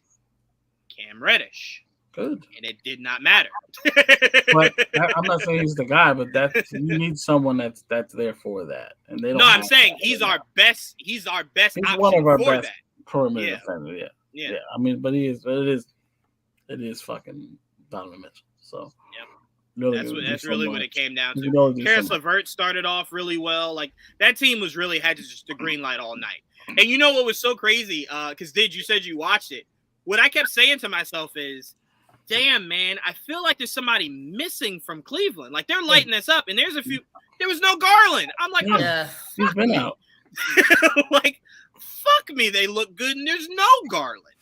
You know what I'm saying? So I was just like, oh, god damn, man. But yeah, and we were saying also, Joel, that if you're Tibbs, I get it. You're paying Hartenstein a lot of money, but he should not be playing more minutes than Obi. Obi was really good that game. Really good that game. Didn't get the minutes. Hartenstein was closing out a lot of those quarters. He's getting a lot of minutes. My issue with him getting those minutes is that he doesn't fucking rebound. You know what, Joel? I would at least call it even if he could give me points. You give me the points. Sometimes, like the last I'll submit to no rebound. He has a floater. It's fucking nasty. Like it's insane. But Obi doesn't rebound either. No, he doesn't, but he hits those open threes. Maybe with more minutes, he would probably rebound more because he could jump so high. Yeah. Obviously, when it comes to when it's fighting for a rebound, maybe he's not good at that because he's got a weaker core. But when he jumps so fucking high, it got to be so easy to just go get it, come down. But the problem is he's not a rebound because he's an outlet guy. He's already down the court when someone else gets the rebound. Yep. Problem is the guys that get the rebound are not getting the rebound. There's no one to give them the ball. And last thing, Joel, before we get out of here, some time to talk the Bucks. We'll give him 2 seconds. But before we kick it to him, another problem I'm having is me and Prime were talking about it. Is Jalen Brunson being too aggressive defensively? You're getting in too much foul trouble in the first half, bro. Like we need you. Like we need you on the court. I do appreciate that he's not as bad a defender as I thought he was, considering the way everyone talked about him. No, not at all. But the problem is that his go-to is there was a play. There's sometimes where it doesn't work, and they call it on the opposite side. That was like bullshit. In my opinion, that was bullshit. That was easily a charge. I don't know how the fuck that was not a charge. They didn't call it a charge. That's how it was a charge. Yeah. I was like, oh my god, Milwaukee. I know the play you're talking about. I don't think it was. What you doing? I mean, that was close enough for him to give the buzzer beater too. I'm like, they didn't give him that either. It was not. I knew that game was not gonna fall our way. But we still kept it close. We kept it close. We kept it close. We kept it respectable. Yeah, that's how it was. Well, that's what they get for leaving this fucker open the whole game. I swear, Allen was open. How is Grayson not always open? He's always open, Joel, because it takes a whole starting five to guard Giannis. That's why he's always open. It should. Giannis had a bad game that game. No, but here's the problem. You got to guard Giannis, right? But even when you go, you know what? Let's just let Mitchell Robinson do it, or let's let Julius Randle do it. Milwaukee has this weird ability to just get anybody randomly hot. Like Brook Lopez will just go 5 for 5. It's like, where'd you come from? Where did you come from? Why are you good right now? Right? That's the problem I have with Milwaukee. They just magically sprinkle good games into people that should not have it. Right? Like, that's my problem with them. And that's all that game was. Game, by the way. He was what? 0 for 6. From 3? Yeah. Oh, Lopez did not hit a 3 for the one game. For the one game, he didn't hit it. But I did like seeing George Hill. That's why we were felt really good when he was out there. He got us 12 points, so I felt safe when he was out there. I'm like, yeah, George Hill got us 12 points. Oh, good. Threes too, probably. He had a Brunson-esque game. Do you guys think Drew Holiday could make an argument for Defensive Player of the Year this year? Already? It's early, but if he keeps up the way that he's going, honestly, yes. Drew Holiday has probably been one of our best defenders for a couple years now. Yeah. I'm sorry, did you say probably? I mean, he's the 1B to Giannis's 1A. Yeah, that's true. So, That's you got a whole one that's an enormous defensive matchup. See, we just gave praise to your Bucks. There you go. So we don't even need to pass it to you. No, we can still talk Bucks. I got a lot to talk about. But I think the Knicks will be fine this year. But again, I think the problem I have with the Knicks is I never know which way to go, right? Because we believe they'll be too good to tank, right? But it's like, all right, well, if you're too good to tank, I need you to at least make the playoffs. Like, that's the problem, you know?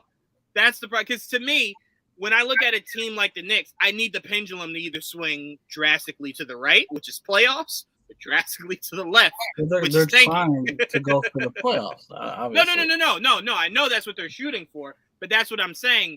Watching them this year, it's like this year can't end without it. Like, it just really can't. Because it puts you in the middle of the road. At the very least, they lost to 2 good teams. You know? And I mean, again, again, as long as we keep playing teams like Detroit, we'll be fine. Who's their third loss to? Memphis. Okay, so yeah. Yeah, the first game. Yeah, the first game. Remember OT, Cam Reddish went bananas. And then they just didn't have anything else in overtime. Some BS calls, and then, there was some bullshit called in that game, too. Yeah, and there were also people on Memphis that were hitting threes that I didn't even know were born. So that was a shocker. But that's obviously an issue. Right, yeah, that's an issue for the Knicks. They don't be checking their scouting reports. Like, I didn't even know he played here. Why are they open? Why are they constantly open? How? But all right, Didge, end this out, man, on the Milwaukee Bucks. Oh, it's been a fun start to the year. All right, guys. So no, that's not it. What's really fun about this start to the year is that it's for a Bucks fan, we've never been able to say, and maybe you feel differently, but I think it's unquestioned that we have the best player in the league. Giannis had. I wouldn't argue that. I would say that might have been the last few years you could have. I think it was arguable until this year. You got this love affection for Kevin Durant. You got to stop that shit. Oh no, I'm not even. I mean, some people say other people are still the best player. No, but I think Giannis has been the best player for at least the last 4 years, easily. I would agree. Yeah, but there's no argument. There's no argument for me on that. Yeah, Giannis has been the best player for at least the last 4 years. I like that there's no argument here, but I do think that there are other people who would argue it. Of course. But what really made me like submit and realize it was the game on Saturday against the Hawks.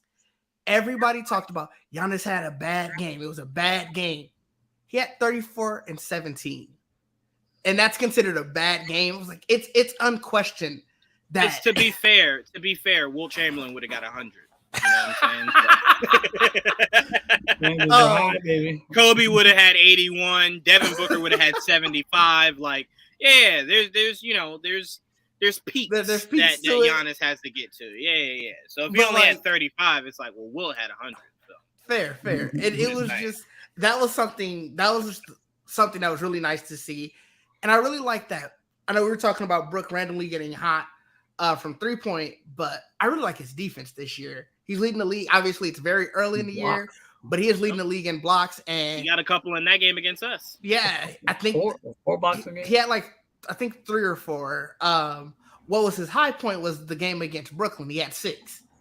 So it was really nice to see that, our defense is taking a step up. I think if you look at in terms of scoring defense, we're either first or second, and it might have changed within the past couple of days. But, teams aren't scoring against us, which is nice because we're also not the highest scoring team right now. Right. Obviously, the big thing is we're doing all of this without Middleton and Pat Connaughton, so I'm really loving that. And Ingles didn't play. Yeah, Ingles, he has his ACL. I don't know when he's going to play. Probably end of the year. So towards the playoffs, you know how they be doing that. Yeah. Just sit here. Secret weapon. So it's been a great start to the year. I do take it kind of with a grain of salt because we had a 7-game homestand pretty much to start the year. We were on the road for game 1, and these last 5 games have these last 6 games, no 5, have all been on the road, all been at home until I think Friday is our next away game. So you take that. You always want to start strong at home. I like it for the start of the year. I'm really excited to see where we go from here. I think people were right to say at the beginning of the year that we're a threat for the championship, and I think this year started off saying like, yeah, we really are. I think you have been for the last 4 years, because within the last 4 years you did win. Fair. But so again, it goes back to Giannis being the best. It seemed like the talk at the beginning of this year though was heavy on, watch out for Milwaukee, and I don't like to read into that because I feel like it's a jinx. But the way we started this year, I was like, keep that talk coming. Keep that talk coming. Hey, I mean, to me, I kind of feel like if Giannis is able to get to the finals again this year, the narrative of Durant and LeBron's name being even mentioned in the same breath of his, as far as just right now, not all time, just right now, that just has to go away. There's no conversation that you could put either one of them in the same conversation as Giannis. So at that point, you kind of just got to go. It's Giannis's world. We're just living in it. Obviously, until Jason Tatum and Luka Doncic take over, which is that shouldn't be that long. Nah. Yeah, because Giannis is still just pretty much hitting his prime. I think Giannis is 27. I love how you're saying that because Jason Tatum is 23, 24. Yeah, that's cool. He can have it after Giannis is done. Give Giannis. I love how you said have it. That motherfucker might come take it. They look really good this year. All right, you say that. I'm sorry. Boston went to the finals last year. Boston looks okay. Looks okay. Boston looks. Did you see their game against the Bulls? Did you watch that game? Because they didn't look great in that game. Did you see their game against the Cavs? Yeah, they lost that game. Yeah, but they still had their 2 best guys go off for 47 each. It was in the 30s. The Cavs had 2 players, but they lost that game. Shit happens, but again, they look good. We haven't lost. They look good. Yeah, but again, we know that that's going to end soon. I don't know. You gotta come to MSG. You gotta come back to MSG. Yeah, looking at that schedule. I don't see an easy loss coming up anytime soon. We'll see it. They'll rest Giannis one of these games. It's all right. Don't worry about it. Giannis looks like he's on a mission this year. I don't know. Nah, you gotta rest him. Sorry, I'm gonna call a league up. That November 16th game though should be interesting. What's Cleveland? November 16th? Cleveland. Oh, Cleveland. They come to Milwaukee. And then we go to Cleveland at the end of the month, November 25th. I can't watch that game. I have no interest in seeing any of them win. So I can't. It's crazy. We don't play Boston until Christmas. Brian, what'd you just say? I thought you said they play them. No, he's talking about Cleveland plays Boston. Cleveland Boston play again tomorrow. Mm-hmm. Yeah, Tatum's looking for blood. We'll see how he responds. But hey, you talking about Giannis looking like he's trying to take this year? Don't sleep on Luka. Luka's balling. That team isn't. No. Luka's balling. Again, that team isn't. But look, you know this. All Luka has to do is get them at a respectable spot in the playoffs, and he can win an MVP off that shit. Man's been averaging almost 35 a game. So the man's on a tear. That team isn't. They might lose tomorrow to Utah. Shit, they just lost what team was it? Oh, the Pelicans. Pelicans. They just lost to the Pelicans. Yeah, and they didn't have nobody. That's why I said they might lose to Utah. Utah, 6-2? Yeah, Utah right now. I think Utah forgot the whole purpose of why you traded away your best players. Yeah, they fucking up right now. So the Spurs, just hey, what's the Spurs record? I don't even know. Let me look at theirs. They got a winning record is all I know. They're 5-2. Jesus. Yeah. They're forgetting. That's what I'm saying. That's why I'm saying if you're the Lakers or the Brooklyn Nets, I know it sounds weird, but you might just want to say, "Hey, fuck it, tank." Let's get. Why? Neither one of those teams will get their first round pick. Oh, that is also true. Oh, well, for my sanity, still tank anyway. Oh, no, that's fair. I like that. Yeah, still tank anyway. Yeah, still tank. But all right, guys, that's all we got for you guys on this episode of GVN Sports. I'm really looking forward to the Knicks game tomorrow against the Hawks. Anytime we play the Hawks, I need the Knicks to pretend like this is the old school Knicks versus the Pacers rivalry.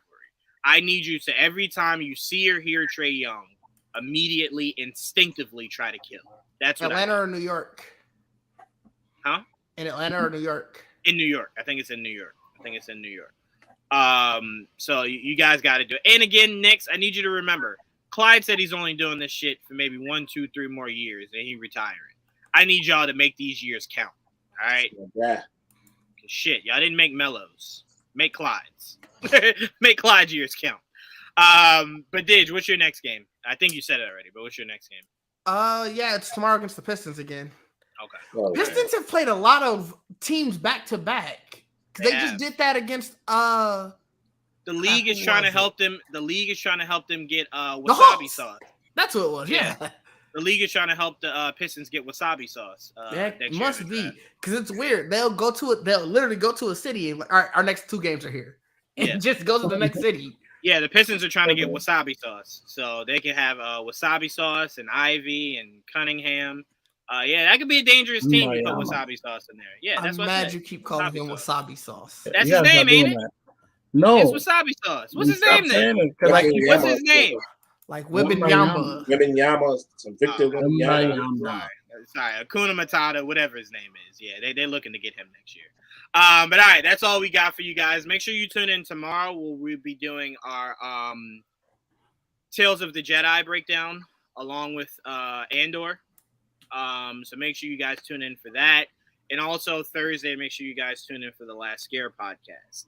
And I'm deciding on maybe or not we're bringing Titans Thursdays. And, maybe we start next week. I don't know. We'll see. Oh, shit. We can't start next week. We'll see. But make sure you guys tune in tomorrow for sure. Next Thursday. Make sure you tune in. We'll just move it. 1 or 2.